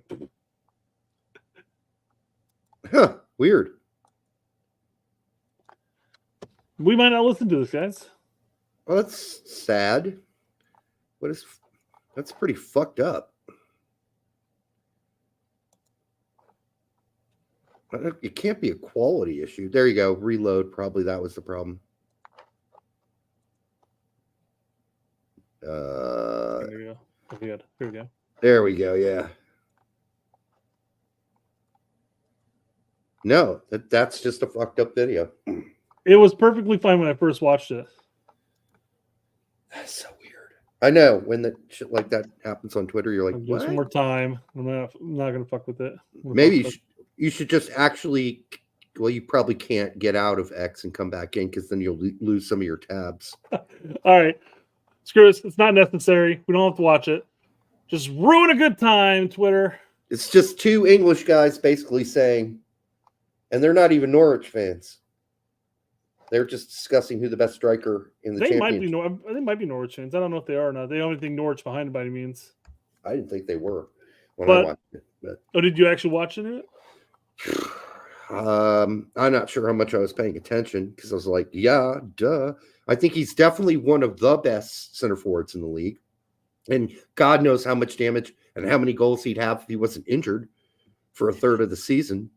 So, yeah, it's not absolutely not Premier League striker. I'm not sure that John Couch, you've been watching the bottom half of the strikers in the bottom half of the Premier League this season. That ain't pretty. Well, a lot of those teams have shitty strikers. Well, he goes on to saying Sideshow Bob stunk the place out the last time he was there. But he's ignoring one glaring thing. He almost never played striker. Almost never. Like 2 times all season? Yeah. He either played out wide because Pookie was starting, or he played underneath Pookie as a CA. Predominantly out wide. Or predominantly out wide. So why do people make such massive... That's like saying, okay, you know what? I caught you speeding. Some cop pulls you over and says, I caught you speeding. Here's your ticket. And then he just pulls you over every other day after that and gives you another ticket. And he's like, I know you weren't speeding, but you're a speeder. And I know because I caught you speeding one day. And so I know you're going to go off and speed. So I'm just going to give you this ticket now. That's stupid. That's an illogical thing to do. That's why this guy didn't pay attention. You can't watch one season where a guy doesn't play center forward, is not the featured striker on the team, Pookie is, and then go, oh yeah, based on that season, he's a sideshow Bob. What's funny is I've actually went through last season in the EPL and looked at the top goal scorers and went down to like what wingers possibly had like 2 goals for the season. And you'd be surprised how many really good players on really good teams only had a couple of goals that season as a winger, you know. Bar Down Bully says we'd take him at Chelsea. On second thought, I like him, so no. Yeah. So I took a PC route and I said, he certainly had some bowheaded plays. You remember the ones where he should have scored a couple goals, but he like flubbed it. We called him out. We said, hey, you need, grow a pair, grow a pair, ask for the ball, demand the ball. We were all over his ass. So it's not like we've always been out here saying Sargent's the perfect player. We have not said that. In fact, for a year and a half, I torched him and said, grow a pair and go out there and ask for the ball, be demanding, take the bull by the horns, don't be Mihailovic. And that's, he's changed. He had that baby. Yes, absolutely. He came back a new man. I've got to do it for my kid. Yeah. So he's had some bonehead plays the first go around, but he was a solid contributor for that Norwich team, even especially being played out of position out wide. Yeah. As a striker, he's played 15 games, scored 11 goals. He's had 81 shot accuracy, 42% goal conversion. He's had a pretty solid year. Yep. This dude said could probably name 7 or 8 better. In the championship? Another horrific take. Yeah. Okay, name him. Well, he does. I'd love to hear him. Okay, Vardy. I mean, yes. Course, but Vardy doesn't even start. Vardy doesn't even start many games anymore because he's injured constantly, and they've got other guys. Yeah, Piro's not even a regular starter for Leeds, and he's not a center forward. He's a CAM. He's a midfielder. Well, what is this guy watching? Rudder. He's not even a natural center forward. They just play him there. He had a pretty good solid round in the EPL as well. And it's not like he's scoring goals left and right. I've watched all the Leeds games I could watch. Rudder has not been that impressive. I'm sorry. He's not the reason that they are doing what they're doing. While for Norwich, Josh Sargent is the reason they are doing what they're doing. All the Norwich fans will tell you that. Anybody watching Norwich this season will tell you that. The coach will tell you that. Barnes will tell you that. They'll tell you he's the best player on the team. Well, let's talk about the top goal scorers in the championship right now. Okay. All right. Well, there's some names. Looking down there. There's let's see. We know Somerville. There's Somerville. Yeah. And, we get down here a bit. There's Jonathan Rowe for Norwich. Look how many games these other guys have played. So let's just look at the stats. 11 goals. 16 games. Then look at everybody else. They played 30 games and 28 games, 27 games, 32 games. Fuck off. Well, let's look at all the stats here, So let's just take a look to see if there's any stats where he is not the top player. So we have goals per 90, minutes per goal, total shots, goal conversion, shot accuracy. Well, he's going to win all of those. Yeah, well, not all of them, Derek. He actually doesn't win goals conversion. Will Keane here has a 43% instead of his 42%. But look at the rest of the stats. I mean, come on now. I mean, that's the only stat he doesn't win. Give me a break. Jamie Vardy, who's apparently the better striker, has played 25 games, has the same stats as far as goals and assists, has shot just as much as Sargent, and doesn't have the shot accuracy. His goal conversion is about the same because it's almost the same stats. It's kind of crazy how few. Yeah, his shots are about the same as Sargent's, even though he's played way more games, about 10 more games. Fascinating. Yeah. So Al for $1.99 says Sarge goals per 90 is the best in English Premier Football or English Pro Football. Yeah, period. It's funny because there were memes out there on the Twitters talking about his goals per 90, and he's up first. It was like one in like every 80 some odd minutes or whatever it was. I know it says 95 here, but the other thing said 80, so maybe this is the newest stat after that 1-3 loss. But they obviously the next one was like Erling Haaland and then so forth, etc. And I'm like, well, that's I'm not a little unfair, him. guys. Come on. I'm not comparing them to EPL players, but if we're talking about championship player versus championship player, don't go off and tell me Daniel James of Leeds is a better player than Sargent. I don't know what you're smoking if you think that's the case. Or Haji Wright's a better player than Sargent. No, he's not. He's not. His goal conversion's 19%. He's good. Yeah. I like what he's contributed this season for Coventry City, but he's not a better player. And stats aren't, if you want to go the stat route, you can. There's also the eye test as well. Haji, his stats, obviously, as far as goal conversion, is not that great, but he does score goals and he does take a lot of shots. He does take a lot of shots, and he's missed some sitters this season. Yeah. I think I watched him miss 3 in one game this season. So, yeah, I'm like, it's hard to argue with these Nimrods. I don't know. Please, if you know these Nimrods, please clip this whole portion of the show out and send it to them. Yeah. Seriously, I don't know who they are. And 2 goals in 26 Premier League matches. What a proper Prem player that. Another guy who basically, he woke up in the morning and he saw a white crow. He'd never seen crows before, but the first one he saw was white. And he presumed that all crows were white because the first one he saw was white. Like, listen, things change.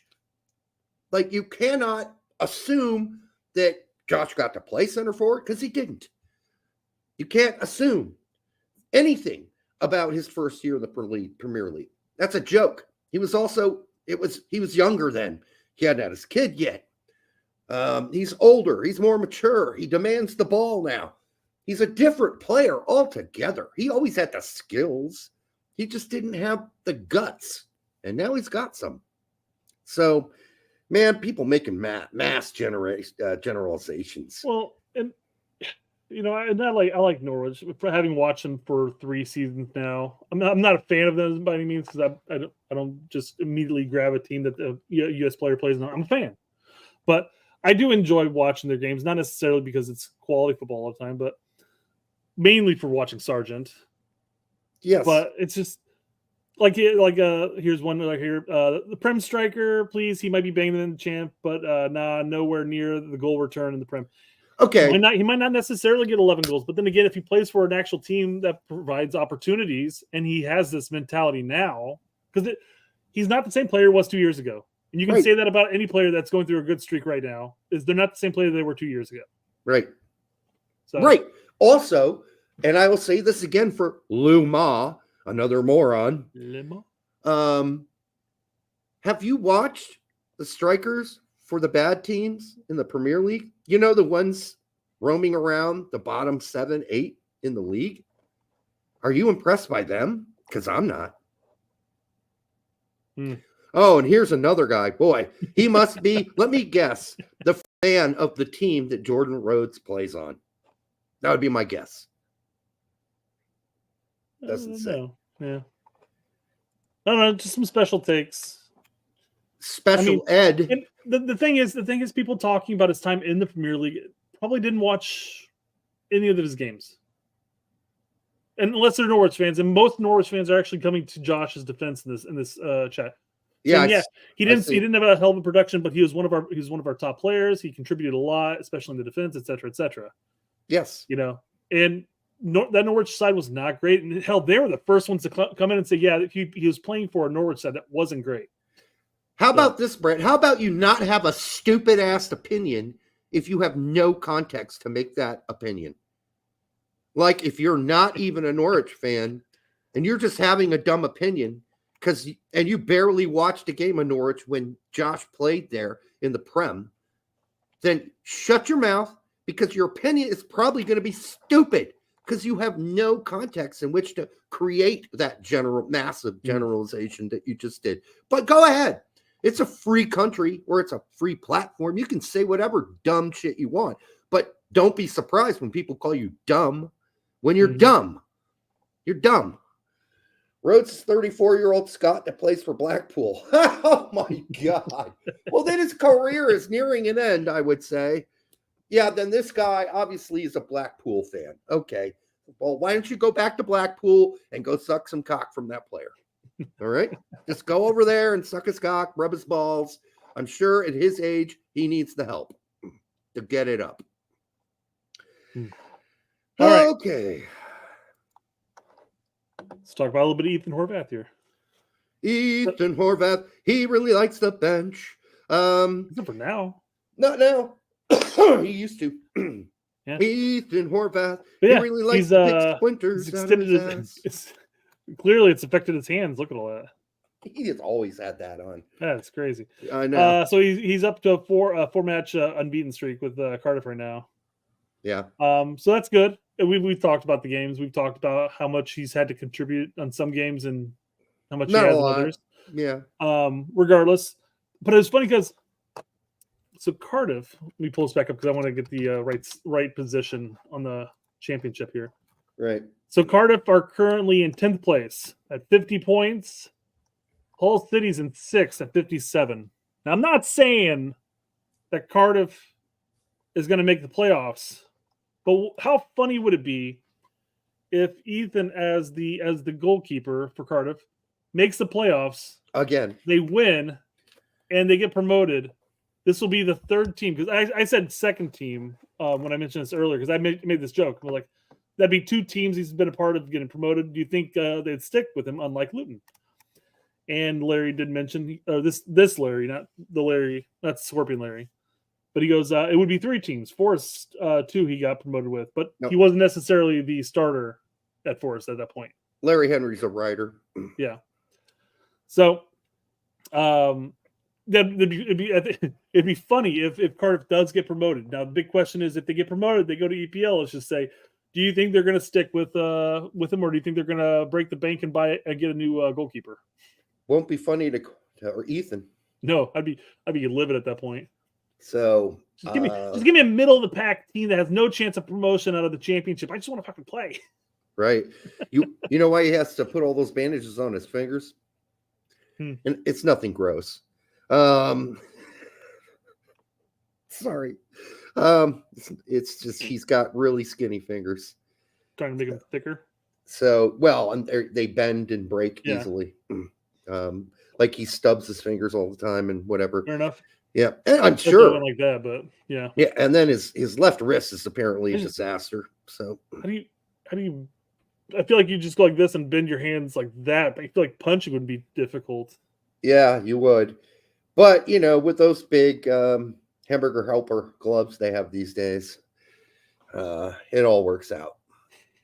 So, but anyhow, yeah. I mean, I wish Ethan the best, and I'm glad he's getting playing time. He's definitely now solidified his 2 spot behind Turner as we head into Nations League. And so then you just have to ask yourself who's the third guy, and that's probably Slanina. I mean, I think he deserves it. He's been playing all season. Yeah, I think so. I'm sure Gregg might give it to an MLS guy. He does have to have at least 1 or 2 MLS players on the roster. So, but he's gone with as few as 1 before. So we'll see. Gregg has. So 1 MLS player. So I guess the quote is just 1 at this point. Well, I mean, Miles will be there too. That's what I'm saying. Oh, okay. Miles will be there, so there's no need to necessarily bring a calendar, right? You can go ahead and pick Slanina instead. Yeah. Right? Yeah. All right. Let's see. Jamaica's head coach, Heimar Hallgrímsson, isn't he? He must be from Iceland. That would be my guess. Got jokes. I wish Berhalter talked back. He seemed uncomfortable. The U.S.-Jamaica semifinal is going to be a joy to watch. All right, so hopefully this audio works. If not, he's Scandinavian, that's for sure, with that name. All right, something's up with my... You're going to have to actually turn off X and turn it back on. Otherwise, yeah. I know you've saved all these tabs, so it's a bitch, and you're never going to find them again. But, yeah, I'm not going to do that then. We'll just not do any audio, unfortunately, on X. Well, that's so here's the gist of the joke. The guy who's asking the questions says, "Hey, your current he's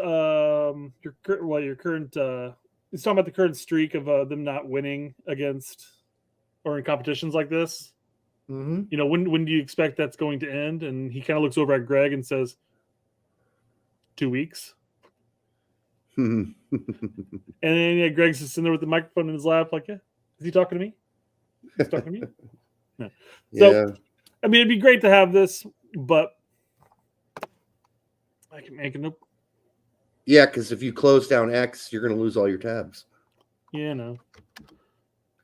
It's your browser. Go and talk for a bit. Can you? You might be able to refresh your browser without losing all your tabs. Maybe? I did that with the other one too. Man, what's up with that shit? Sucks. Yeah, so we can't watch any of our vids. That's that's kind of unfortunate. I'm going to take a look here. So go ahead and keep talking. Okay, so yeah, I mean, I did watch ESPN FC before we came on today. And I do have to say, it is quite amusing to me that Frank LaBeouf, God bless his soul, I love Frank LaBeouf. He was a great player. I think he's a really good critic. He's a fun guy to listen to. But God help me, he cannot say clean sheet.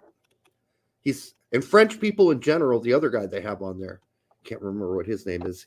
He can't say clean sheet either. It's always clean shit. Clean sheet. It's everything shit. And I mean, occasionally the guys on set will laugh about it. They kind of giggle. But can't say clean sheet. Also, as far as the Yank report for the weekend, Haji Wright did go 59, got an assist in their win. And so that means they're up there fighting with Leeds and Leicester and Ipswich, but all of the top teams won. So the battle will continue on since nobody's losing. Right? Gooch went 90 in that loss. He played left back for the first time I can remember in the season. He played left back because he's been playing winger when he plays. They did lose again, so now they're in 22nd. Stoke looks like they're on their way down. We already mentioned Horvath going 90 in another win. Sargent in that game went 90, which was surprising. He went 90. I mean, or 89 or whatever it was, but he went 70. My bad in that loss. They pulled him. That's right, because they're trying to hold on to the lead. But Hoppy was now nowhere to be seen again on the bench for Middlesbrough. So remember, he got 2 games in a row where he dressed and was in the 18. No sign of Hoppy after that. So bad news. Reggie Cannon has completely lost his starting spot on QPR. That is now 3 games in a row, I believe. He has been on the bench, did not play. But he made the 18. He's just not playing. I did want to bring up the Pulisic goal today, which was, thank God. I just think Pulisic needed a goddamn goal today. Yeah, I'll take it. Just thank God. Reminiscence of McKinney's goal getting stolen from Vlahovic. Yeah. You mother. But statistically, I just needed it. But what I did find really funny, looking at how far Chelsea have dropped, and I know Chelsea fans are going to like this. It's nothing personal. I just hate big clubs for the most part. You can't lie. And I can't look. I hate big clubs. I hate Real Madrid. I hate Barcelona. I hate Chelsea. I just don't like big clubs. The only big one that I can really be like, okay, like I hate Man City. I like Liverpool, and I don't know why. It could be a club thing. But for whatever reason, Liverpool never rubbed me the wrong way. And I don't know why that is.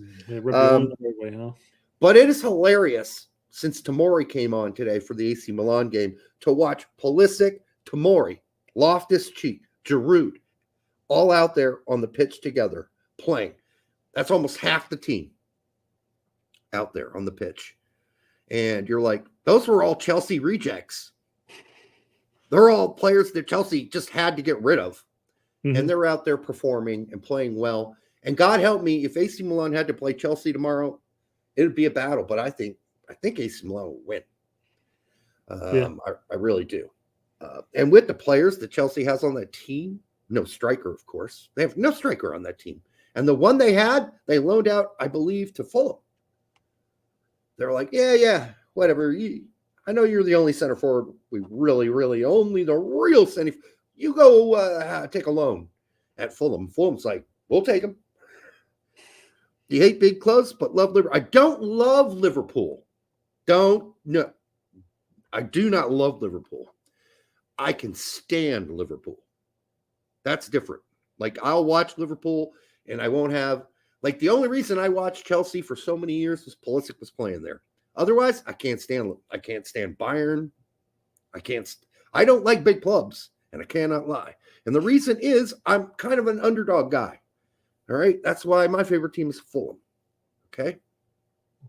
That's why I became a Leeds fan last season, because I knew they were underdogs, even though they're a big club. Like, historically, they're underdogs. All right. Musa was in the 18, but didn't play, by the way, in that game. And it really seems like he has fallen down the ladder since the injuries have dissipated.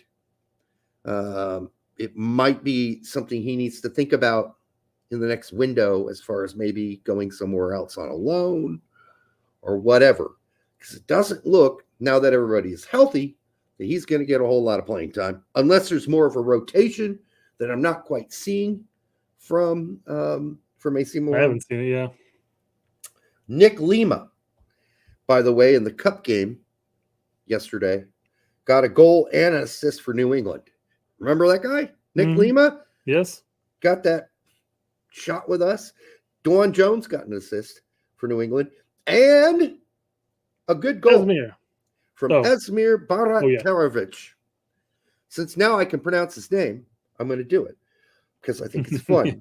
It's like almost a gymnastics thing. Baratarovic scored a goal. Aiden Morris got an assist in his game versus, I can't remember who that was. But anyhow, Columbus won. And then Zendejas got an assist in the win over Cade Cowell's Chivas. Cal got 20 minutes.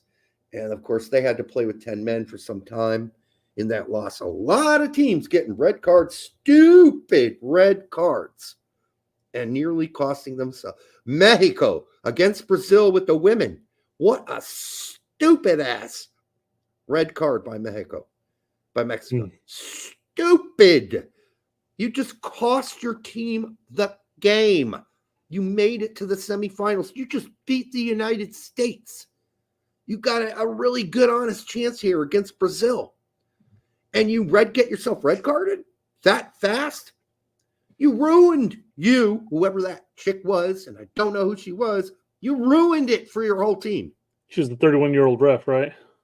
No, that was the 31-year-old ref, although she is Mexican, yes. But she does not play on the Mexican national team. I know what you're getting at. All right, so did that work for you? Did you fix everything?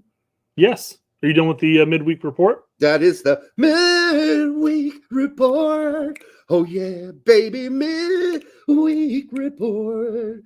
I love you, baby. All right, that's here you go. All right, here's the clip. How close do you think, of that breakthrough win that Jamaica has been looking for? 2 weeks. I like how you think. And it was a great comeback, by the way, against Costa Rica. So congratulations, coach. You've been doing an amazing job. Greg's just sitting there like, no, he laughed. I mean, he got it. Oh, no. To Tack's point, I would have loved it if he was quick enough on his feet to have a comeback. Yeah. But yeah, it was a good, like, the timing of it all was perfect. He's just like looked at his watch, looked over at Gregg, and he said 2 weeks. Gregg is too calculated to have a comeback. Like, Gregg could never host a show like this because it would have to be totally scripted for him. Like, he is not a quick on his feet dude. It would have been, he could have been something like, yeah, our how did he word it? What type of victory was it? Hold on. Of that breakthrough win. Breakthrough win. And after he says 2 weeks, Greg should have looked down at his watch and he goes, "When's Copa again?" You know what he should have said? You know what he should have said, though? Yeah. Greg should have picked up the mic and gone, "I eat pieces of shit like you for breakfast." You eat pieces of shit for breakfast? No. No. That would have been a great comeback. No, it wouldn't have. Or he said, "I know you are, but what am I?" No, that wouldn't work. At least he doesn't say the thing that the bad guy, the villain in Roadhouse says to Patrick Swayze when they're having their beach brawl. Yeah. Where he says rake with a K, by the way. Rake, like raking leaves. Right. He goes, I used to rake guys like you in prison. Or he could have said this. Here's what he could have done. Whatever. Oh, that would have been a funny comeback, actually. Yeah, okay, whatever. You should have said it like a Valley Girl. Whatever. But then he would have offended somebody. Like a parakeet. 2 weeks. 2 weeks. I don't know what you say. That was a good spiel by the Jamaican guy. No, that was. I love the timing of his. Again, looking down at the watch, looking over at Greg, and going 2 weeks. That's perfect. It's perfect. Yeah. And I think if you're Greg, you just laugh. I think that's all you can do because you're not quick enough on your toes. I mean, you're definitely not a comedian. I mean, I guess he could have yelled out, "African dogs!" and then totally freaked everybody out. Like, oh, okay, African dogs? Oh, all right. No, that's what wish you had a team of African dogs. That's what my team is. They're African dogs. Okay, Greg. All right, chill, dude. It was a joke. Greg. It's just a joke. Okay. So we're talking about Greg in the Nations League coming up. U.S. men's national team fans should be concerned about Gio Reyna's situation. The Tim Weah gets a pass. There's no consistency, says State of Football. Tim Weah gets no pass. He's a player we need to be looking to improve on. He's not sufficient as a winger for the standard of the national team. Needs to have 23 times to improve. Gio is, but his form and lack of trust for three coaches is very worrying and shouldn't be ignored. There's a lot to address here. That's a lot. I mean, if not Weah, who?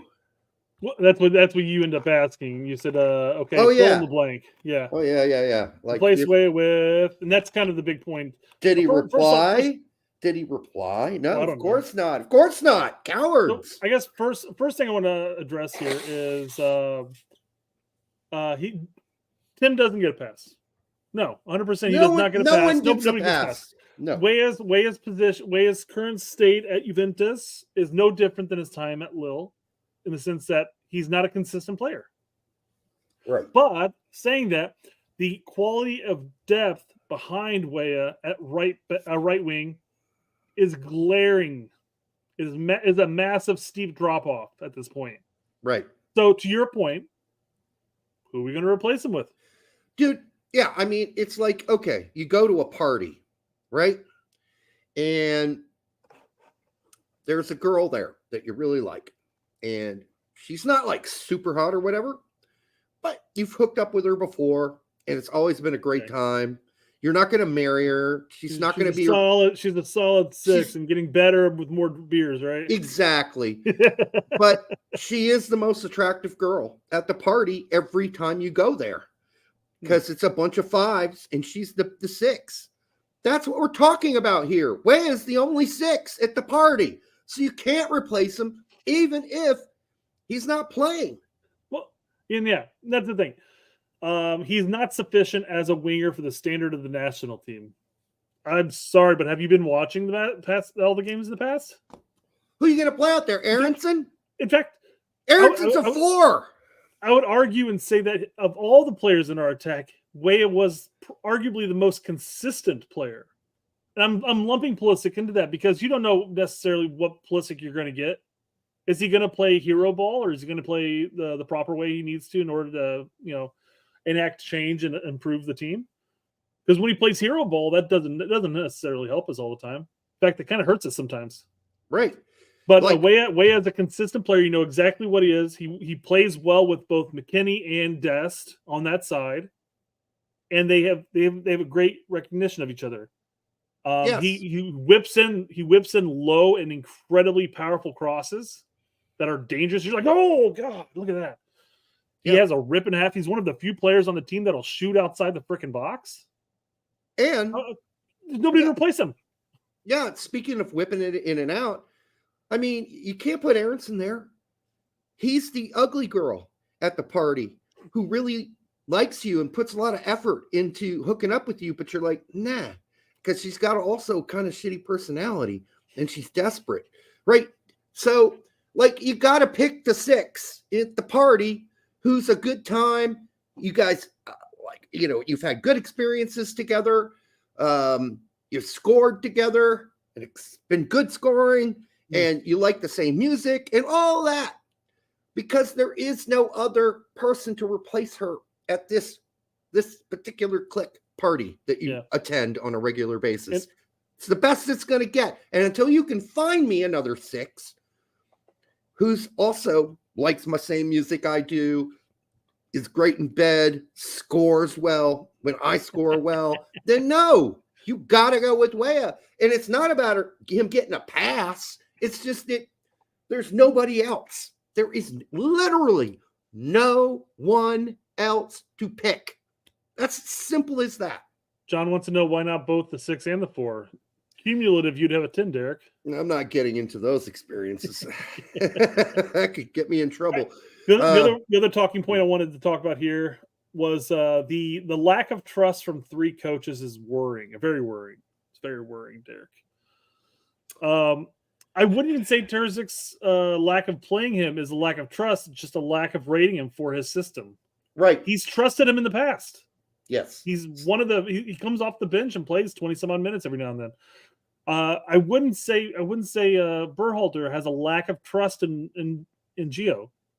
In fact, prior to the World Cup, there was no tiffs between them. Trust is the wrong word.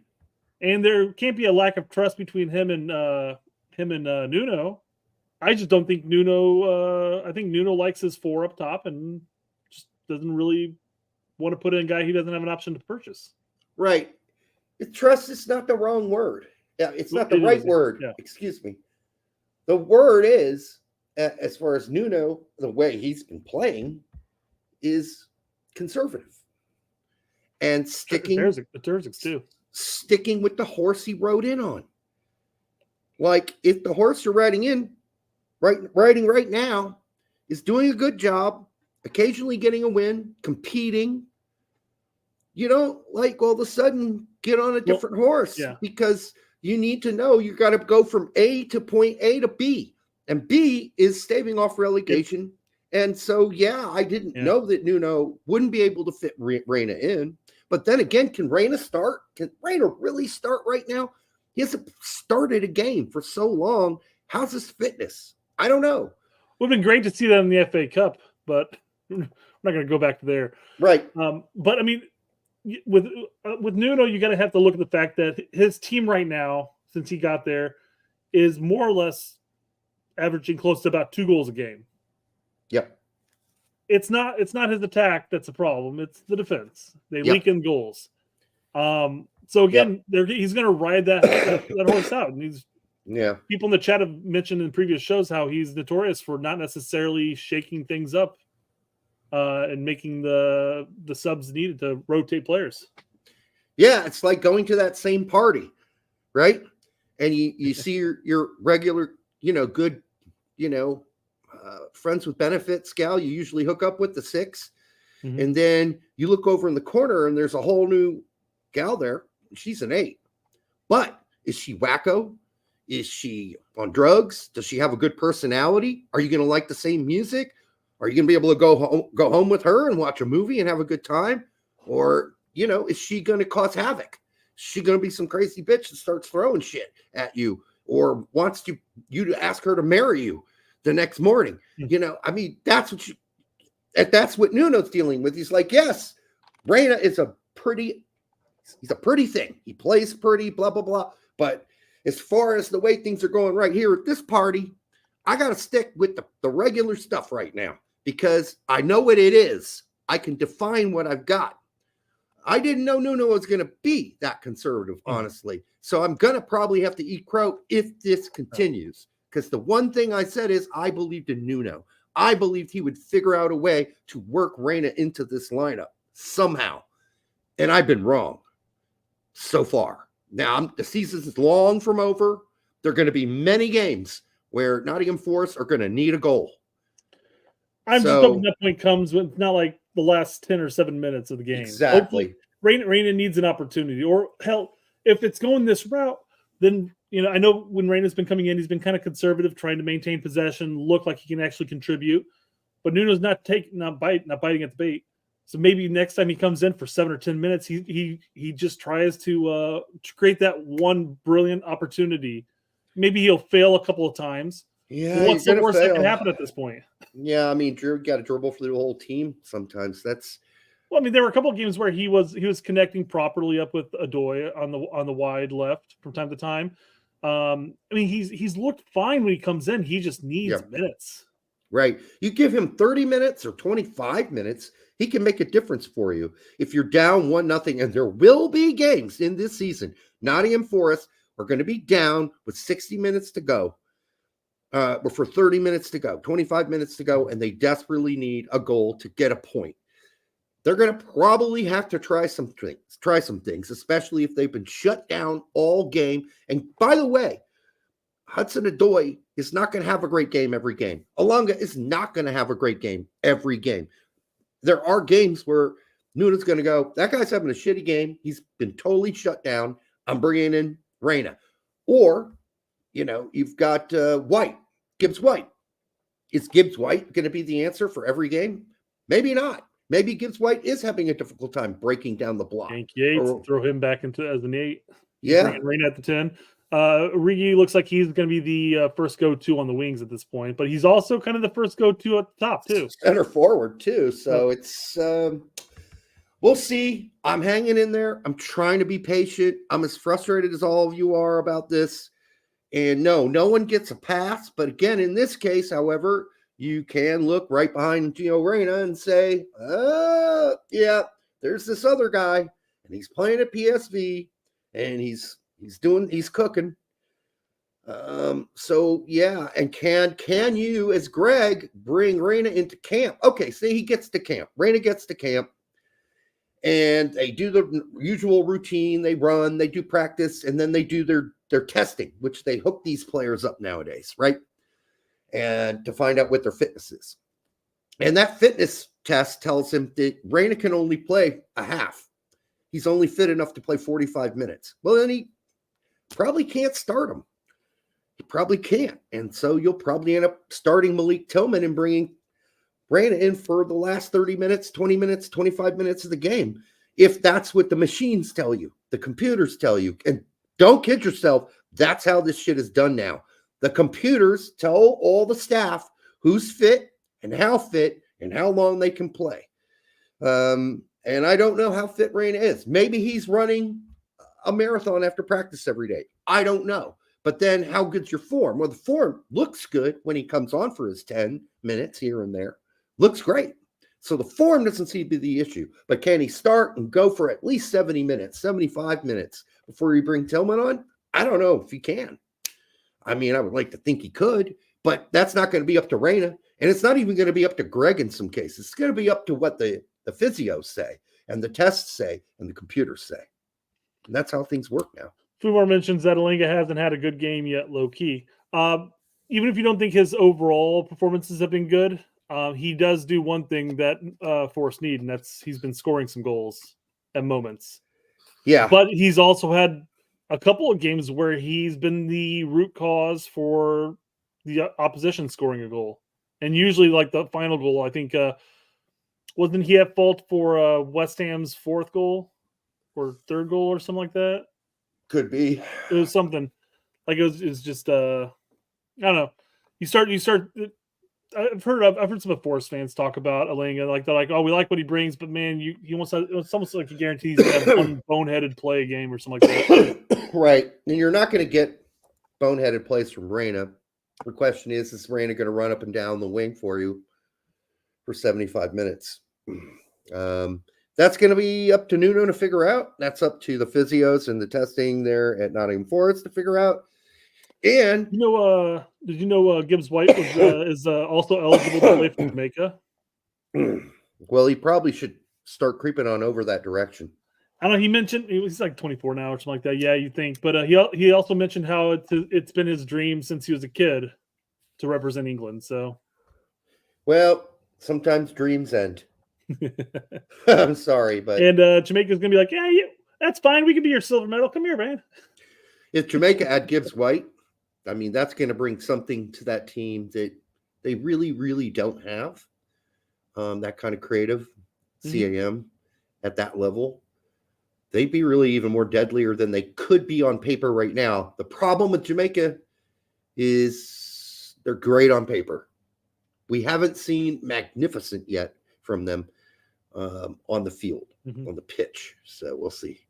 Yeah. All right. So I don't know how deep you want to go into this thread. We have how deep is your love? But I mean, people are talking about like different formations, and this is what really sparked the fantasy formation fallacy topic. Yeah, I mean, I just wanted to bring up that if we play a 4-4-2, and Adam knows this, that's Stan, that I don't think we'd ever play a 4-4-2 anyhow. So it's almost ridiculous to talk about a 4-4-2 or any other formation but a 4-2-3-1 or a 4-3-3. That's Gregg's thing. And then another guy who said, it's like, yeah, we should play a back three and move Jedi to left center back. Jedi has never played left center back in his existence. And now you want to move him to left center back so you can play Dest out left and Weah as outright as your wing backs? I mean, we're getting some insane things people are proposing. And then people agreeing with these insane things. Well, first of all, the insanity could stop at the fact that that's just not going to happen. But because we're going to entertain some of these ideas, yeah, we can talk about what does a 5 look like? A back 3, excuse me. You are a back 5. You can call it whatever you want. That was Stevino who came up with let's move Jedi back to left center back. Why would you do that? He's never played left center back. He knows nothing about playing center back at all. Well, Scally has at least played some center back. Yeah. What's Jedi's biggest strength? Going forward and getting the attack, opening up that left wing. Why would you possibly want to keep him as the center back? I mean, I can understand the conversation of as far as having a third center back option. Like if we do it, because Gregg has talked about going to a 3-back. Yeah, but what did he also say? He was asking in an interview when are you going to do that. He's like, not anytime soon. Yeah, well, that's fair. I mean, well, we got Nations League and we got Copa. I mean, he doesn't really have much time to gamble about. Mm-hmm. But yeah, I mean, why would you take Jedi away from the? Why would you take Jedi away from being able to go up and down that sideline? Square peg, round hole, too. I mean, why would you ever play him at left center back? I mean, you're putting a leash on him. You're taking away his, and then the guy was like, well, he doesn't really do much anyhow as a left winger or left back, excuse me. I'm like, have you seen his stats this season? Well, they're way better this season. Like he's getting assists this season. Have you seen how many assists he has for Fulham this season? I think it's 5 from 0 last season. Have you seen his cross quality this season for Fulham? It's exceptional. It's way better. It's gone from like a D+ to a fucking B+ in one season. You're not paying attention to that? That's context again. Like people have opinions not based on any context. It's infuriating in some ways. It really is, Brett. Guys, I'm not taking away any. A lot of people are bringing up the fact that that Jedi's defending has improved and is better than his attacking now. I'm not taking anything away from his ability to defend. He has improved, especially from his earlier days with the United States national team. But one thing that we can consistently say, we consistently did say all last cycle and leading up until present day, was that he was a very consistent. He's a very consistent left back option for us. He's consistent in getting into the attack and opening up that entire side of the pitch. Yeah. So it's I don't know. If I had to say Jedi, you can't get into the attack, or keeping him where he's currently at. I'm going to keep him where he's currently at. I'm not going to switch him into a center back position, which again he's never played before, and then require him to sit at home. Yes. It's a waste. Again, I think a lot of people who are like, oh yeah, well now his defense is better than his offense. Yeah, his defense has improved, but so has his offense. Go look at his stats. If you want to complain about last season, we were complaining too. We're like, his crossing needs to get better. He crossed the ball more than any player. In the EPL, he had 0 assists. That trend is over, folks. It's been over this season. I know I'm a Fulham fan, so I watch all the games, so I have the info and whatever. So you can either listen to me or not. I don't care. It's up to you. If you want to think that he's no good going forward, that's up to you. But who's the guy actually scoring goals for us on the U.S. men's national team? Last time I checked, he does score for us. He gets assists for us too. But now he's doing it for his club team at Fulham on a regular. And I will say, and I see BMR brought this up as well. He's an inconsistent crosser. And yes, I've said it a bajillion times that I would love it if when he gets into the attack, instead of looking to lace across, that he cuts back and then looks for a pass across the box instead. And so what's the solution, BMR? You start Dest at left back like this guy wants to? Like, how well is Dest done as a left back for us? Now, he does very fine for PSV, but he and Pulisic have no chemistry on that left side. 0. And so I'm sorry to say, though, even if we go with the way at Dest as far as wingbacks are concerned, then Jedi is pulled. He's not going to start at the center back. No, he's not. Two completely different positions, and it's right. completely. There's a reason why Ream doesn't really play much left back for the United States national team anymore. Oh, yes, there is. He's not fast enough. It's not fast enough, and that's just he's a stay-at-home. He's a stay-back defender. And you're going to be talking about, like, if we're playing teams with Leon Bailey on it, you're going to have Ream try to cover Leon Bailey on the wing. Good luck with that. That's not working. And that's why Jedi has to be there playing left back. And if you add, as if Gregg will play a back three, then you're adding another center back, because he's not going to play Jedi as a left center back. He's going to add an actual center back. So what is one of our weakest positions? It's center back. So now you're going to have 3 of them on the field. That means one artistic, creative player is going to be ripped off the field. Somebody's got to go if you're going to play another center back. Why would you play 3 of them? And you brought up Dest's lack of chemistry with Pulisic. By pushing him to left, you not only have that, but you also take away the chemistry that has been developed over the entire cycle. Guess where? Between Weah and Dest. Now, mind you, the idea is that Weah is going to be pushed back to a right wing back here. But have they watched you, You're losing the chemistry there. I mean, there's a reason that right-hand side is always dangerous for us. Has anybody watched Juve play this season with Weah being forced to play right wing back and how great that's gone? Not real good. In fact, at the beginning of the season, when it was a battle at right wing back between McKennie and Weah, McKennie won that battle. He's a better right wing back than Weah. Okay? Why are we okay? You want to set up a fantasy 4-5-1 or 3? What are we moving? We can, yeah. Real quick though, Daniel says, "How about we play Jedi at right back and Dest at left back?" How about Pulisic plays goalie? Hey. No, Jedi. Let's move him to goalie. Turner isn't starting. I don't get it. Are we talking about like a 3-4-3 or a 3-5-2? Uh, It doesn't specify. I don't know. What do people want to see us build? We don't play with 2 strikers, so imagine a 3-4-3. Yeah, let's try it. And All right, realistic. so, Realistic. Without Jedi playing a left center back, because that ain't happening, people. No. It's not. Okay? And this is Disney World anyhow, because if you think Gregg's going to play anything but a 4-2-3-1 or a 4-3-3, you're smoking grass. It ain't happening. And it ain't happening in Nations League, and it's not happening in Copa America. And I know everybody wants to experiment and do all these crazy formations and this Disneyland stuff. This is why we don't do it. A, it's not helping the conversation because it ain't happening until Gregg leaves the team. Then some other coach comes in and they want to experiment. But Gregg ain't going to do it. He's already said, yeah, we're not going to, that's not going to happen anytime soon. And what happened the last time we played 3 in the back with Gregg? It was a total fucking catastrophe. A catastrophe. So, yeah, he doesn't want to do that. He don't want to do it either.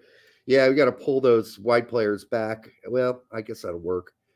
So, yeah. Do you feel like that? I mean, do you think it'd be more advanced and these guys would be like this? Because I don't think that'd be it. Yeah, you're right. It wouldn't be.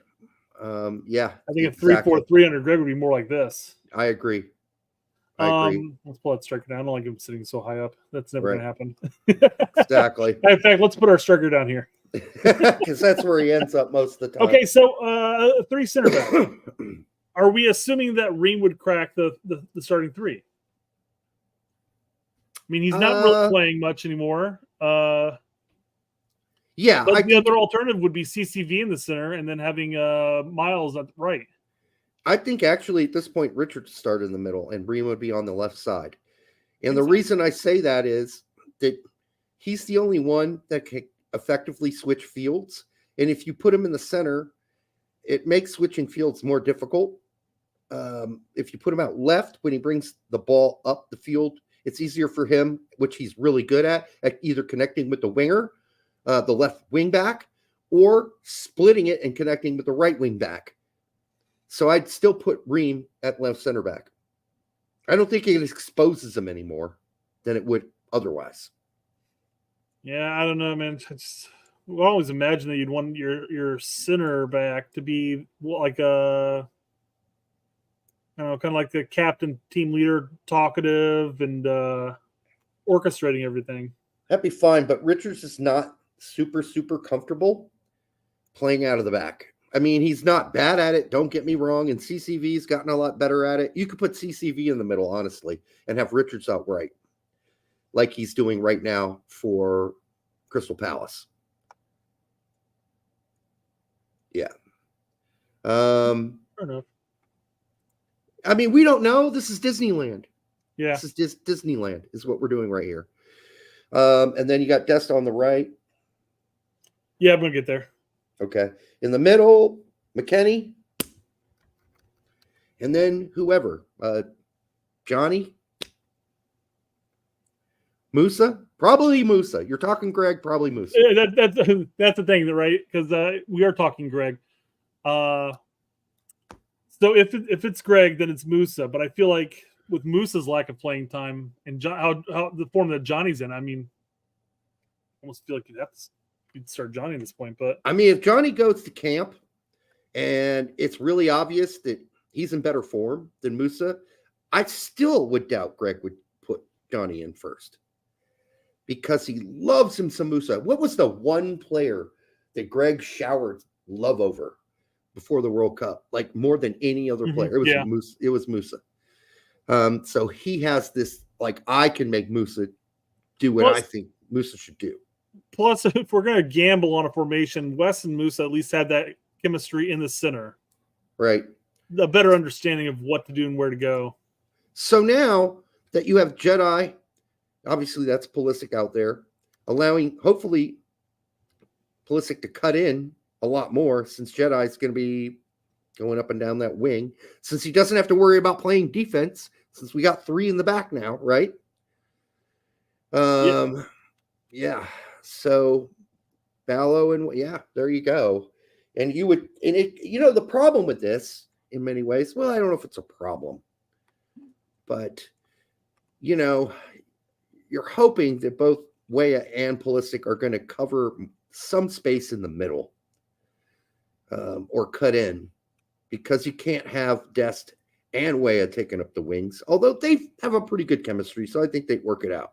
Like, this isn't horrible at all.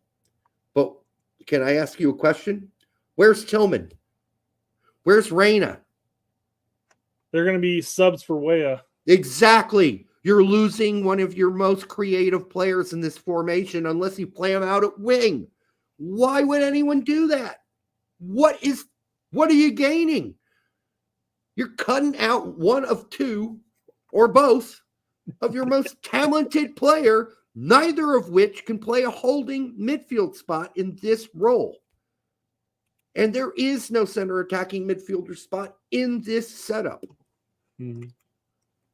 Unless you play a 3-4-1-2, and now you're freaking everything out, right? You want to play a 3-4-1-2 with two forwards? I mean, then you play Pulisic and Ballo as the forward. You take Weah off and you put Reyna in. You see my point? You add another center back, you're losing a creative player. And why would you do that when none of our center backs are world-class players, or even Ream has gotten the highest level.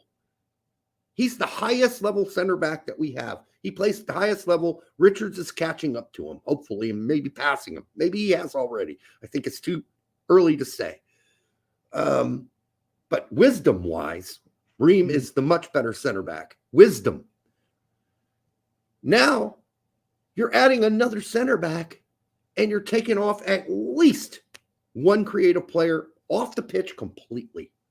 And you're expecting Wes and Musa to make sure they're holding down the midfield hardcore. Yusuf? You mean Yusuf? Yusuf and Wes got to hold down that midfield, man. All by themselves. Right? There you go. Reyna goalkeeper. Yeah. He's tall enough. So you tell me how playing three in the back makes sense. Tell me how. This is how I imagine Gregg will play them. You know, Jedi is going to kind of cut into the center right. Pulisic is going to come back to the right. And, yeah, look at all that. Seriously, Wes and Musa have got to be they can't move forward that much. They've got to be worried about holding down the midfield, because legitimately, they are the only two midfielders. That's it. That's it. What if somebody does play four midfielders against our two? Then you're asking Jedi and Dest to essentially make sure they come back and play midfield roles. And hopefully, you would think Weah and Pulisic will come back and help too. But okay. So this is what people are asking about a 3-5-2. We're going to change the names here in a second. To protect the innocent? Yeah. So would you imagine this would be a 3-5-2 kind of position how it would be oriented? Maybe Jedi and Des. Yeah, kind of. Yeah, I like that. That's fair. And then you could get Sargent and Ballo on the pitch, or Ballo and Pepe on the pitch. But then you're basically saying to Weah, you out. You outie 5,000. You done. Or we do the thing where Des goes left and Wayne goes right. They were talking about it. Where does Reyna fit on this lineup? That's the question. Where's Reyna? Where's Tillman? If you don't like Reyna, where's Tillman? Well, this is what would happen, right? It'd be Poli with one of the strikers, and then we go like Reyna here. Okay, so Weah's definitely off the pitch. Or substituting as a wingback here. Man, I mean, this is better. But I really like Pulisic out on the wing. And now we're losing that. He's so good out on the wing with open space in front of him down the wing. Well, I will say that there is a lot of open space that would be available to our wingbacks here in this situation that Randy could slot through. That's true. It's doable. I mean, it's just this is more doable than the other one. You end up losing players you don't necessarily want to lose on the pitch. And I hate to say it, but the 4-3-3 not ideal for us, but the 4-2-3-1 is the most ideal right now. Yeah, I think. I mean, not Greg's 4-2-3-1, BJ's 4-2-3-1. Yeah, there we go. Yeah, Hudson's 4-2-3-1, where the patterns of play aren't absolutely predictable. That was the great thing when I watched the BJ and Hudson games. I'm like, wow, this is really, I didn't see that pass coming. I really didn't see that. This is really fun to watch. And then Gregg came back, and I had to watch that stupid system again and the stupid patterns of play where I could call out the pass fucking 30 seconds before it happened and tell you what fucking horseshoe was going to go around. Now I'm swearing and ruining the whole. We're pretty far into it, but yeah. Yeah. Let's see here. But yeah, this is okay. It's an experiment, but I still think taking way off the pitch sucks since he's been really good down the wing. So that's, again, with 3 in the back, you're losing one creative player. One. You're always going to lose one more creative player. So keep that in mind if you want to do 3 in the back. Not to mention, well, I guess you had Jedi out there, right? Yeah, so. But I've seen lineups where Jedi's playing left center back. I just want to stab a stake in my skull. You got to be shitting me. What if we did 4-2-2, 4-2-2, and did something along those lines? Wouldn't Reyna and Pulisic be wider though? Well, I mean, yeah, a little wider. It'd be, I mean, yeah, that's basically the Donovan Pulisic or Donovan Dempsey role. Right. They got to play a lot of defense. Yeah. But you could do this, or you could move Reyna to where Weah is and put Weah out where Reyna is and play him just underneath Ballo. But then what do you got? We're back to a 4-2-3-1. Exactly. So you really haven't, by doing a 4-2-2-2-2, you just put Weah in a weird position playing him as a left center forward. Well, I mean, he has the. Well, I guess here's the other question: if you have Weah and Ballo, and I'm not saying that would be the combo you'd want, don't they kind of play similar striker type roles? Exactly. So you have to have like a Pepe or a Sargent that would probably sit further back in here to collect the balls, and then Weah would be like, That's not going to work because Ballo and Weah as center forwards are the same player. Yeah, they both are not good in the box as far as crossing goes. So that's a waste of the same player. So you got to keep Weah out wide where Reyna is, and you move Reyna underneath, and it wouldn't matter either way. That would be better, but still I'm putting Weah out wide because this is a waste of his speed. It's a waste of his speed. He's going to be sitting in the box. Great. Reyna going to dominate the wing. I mean, you're hoping Dest, but that connection between Dest and Weah is something you're going to completely lose. So there are pros and cons to all this. We decided today that we would go through some of these ideas.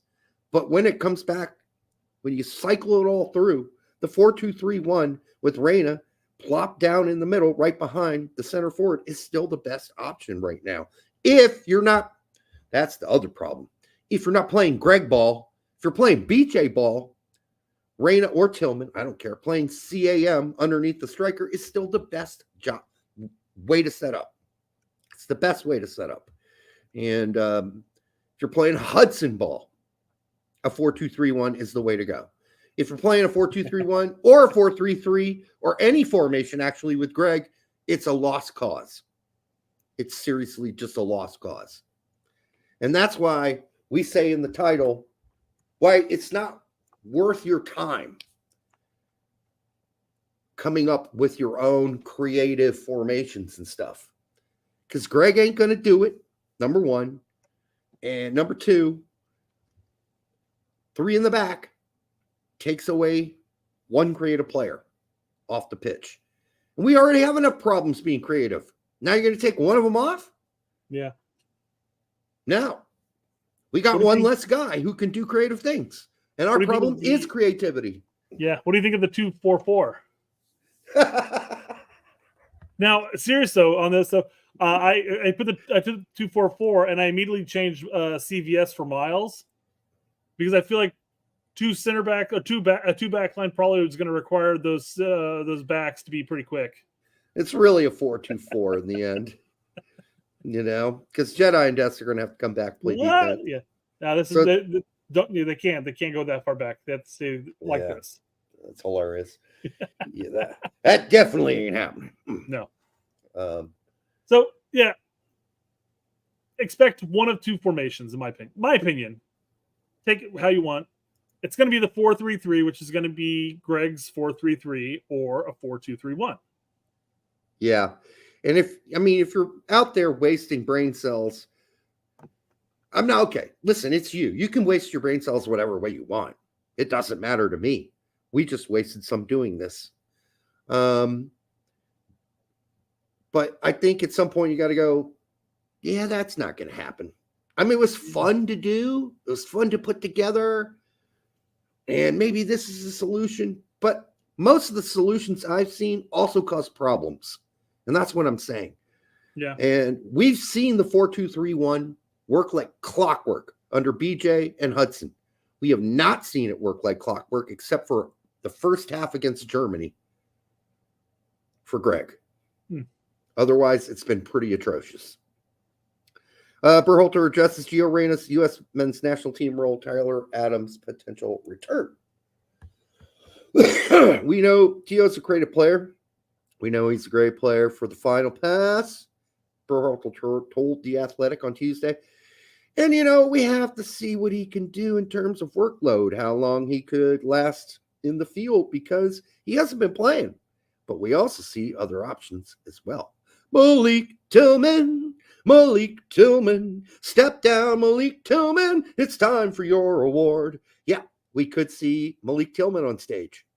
It's possible because, as we mentioned earlier in the show, if the machines, the computers, the physios do all their tests and decide Brandon can only go 45, then he ain't starting.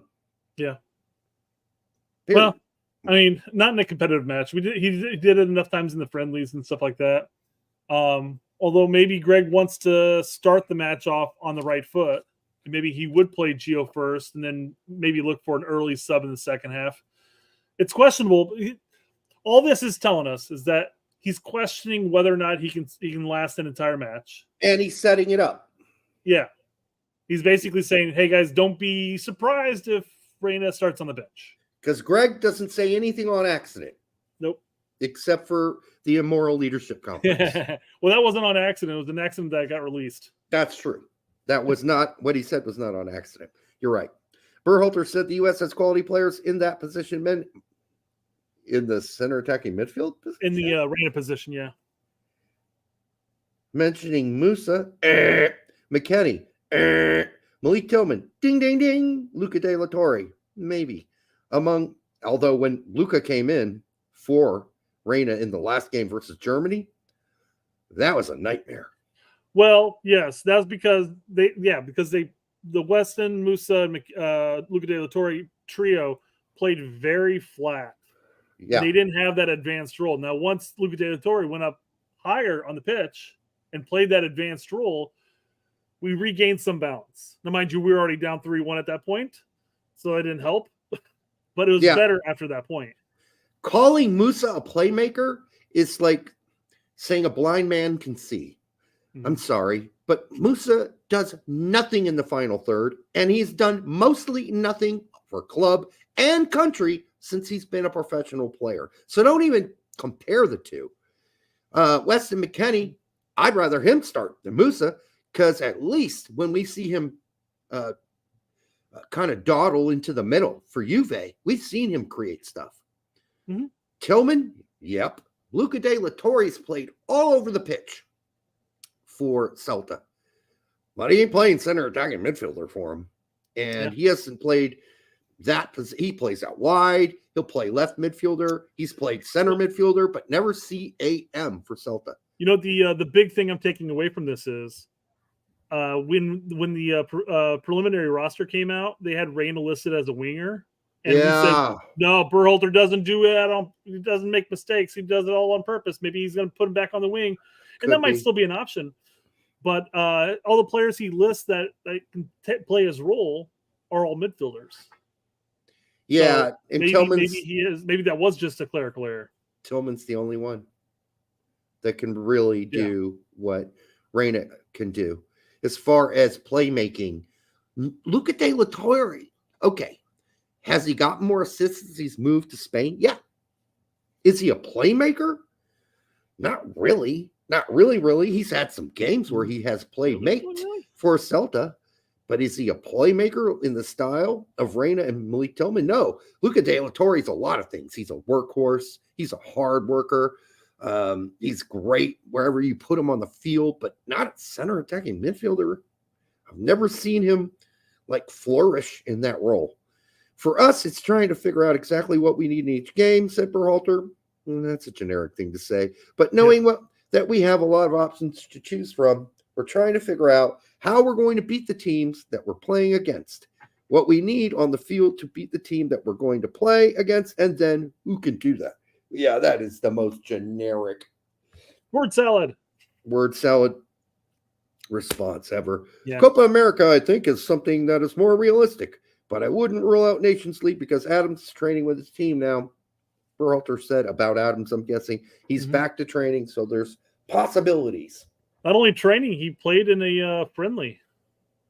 Okay. Of sorts. Now, mind you, Berhalter would be an absolute moron to include Adams in the Nations League. One, we don't need him like desperately. We don't. Desperately needing him. We have other options that can fill those 2 games. Let him heal. Yes. Copa could be an option. True. Not Nations League. We're talking 2 weeks away from here, man. Come on. And I think that's why he's like, hey, Copa's more realistic. Oh, we're not ruling out Nations League. I don't like the whole not ruling it out. Rule him out. I would. Let him get back to full fitness. Let him get back. He had a Premier League match minute in there. Yeah, let's make sure he's really, really back. Because we've seen this at his time with Leipzig. We saw it. He was injured, healthy, injured again, healthy, injured again, surgery, injured, back to surgery number 2. We've seen all this with him. So let's just be 100% with Adams. I don't want to risk it. Let him get to 100% before we bring him back. And let him get a minute. Yeah. Bournemouth, for crying out loud. Still the worst logo ever created for a Premier League team. The worst logo ever. All of England claims that they're a plastic team, so might as well have a plastic do they? As well. I thought so. Because Adams went there and everybody from Leeds started laughing, basically saying he's going to a plastic team that has no history. So, I think it was the owner who the new owner who partially designed that logo many years ago. I don't know how many. It was not that long ago. I don't think they've had that long logo forever. I know they've had different logos in their history. Why they went with some NASL looking weird shit with a guy heading a ball, I don't know. That's just like so. I don't know who to compare it to. It's the weirdest logo I've ever seen in my life. I don't know. In some ways, it's so freaking weird. I almost like it a little. But that's me. I like weird things. All right. We done. So Derek. Well, yes and no. Okay. I think we're at 240 right now. I think we could call it.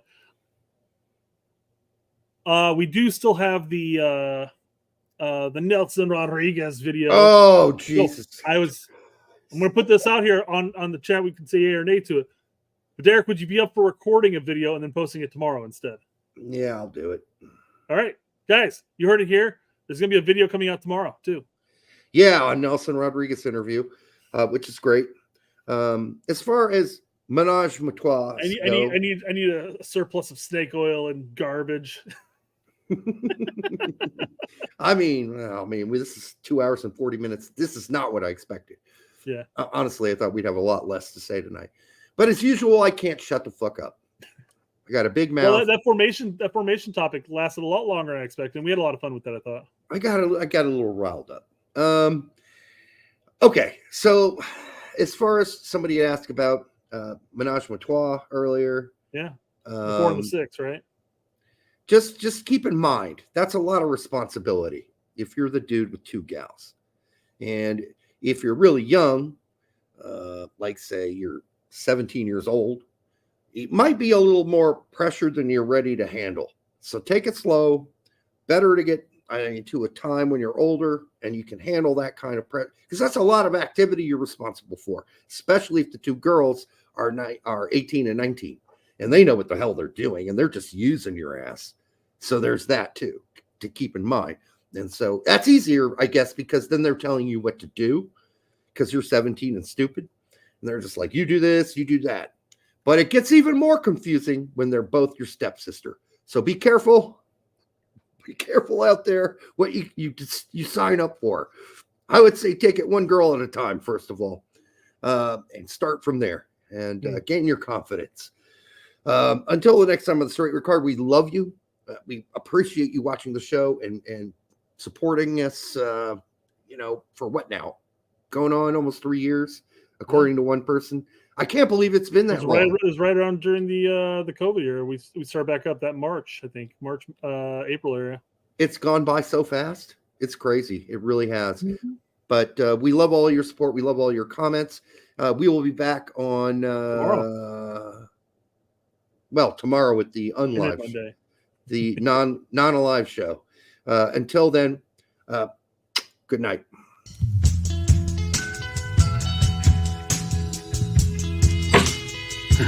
That hurt. Then what is this thing? Gio should never play for U.S. men's national team again because of the action of his parents. What an idiot!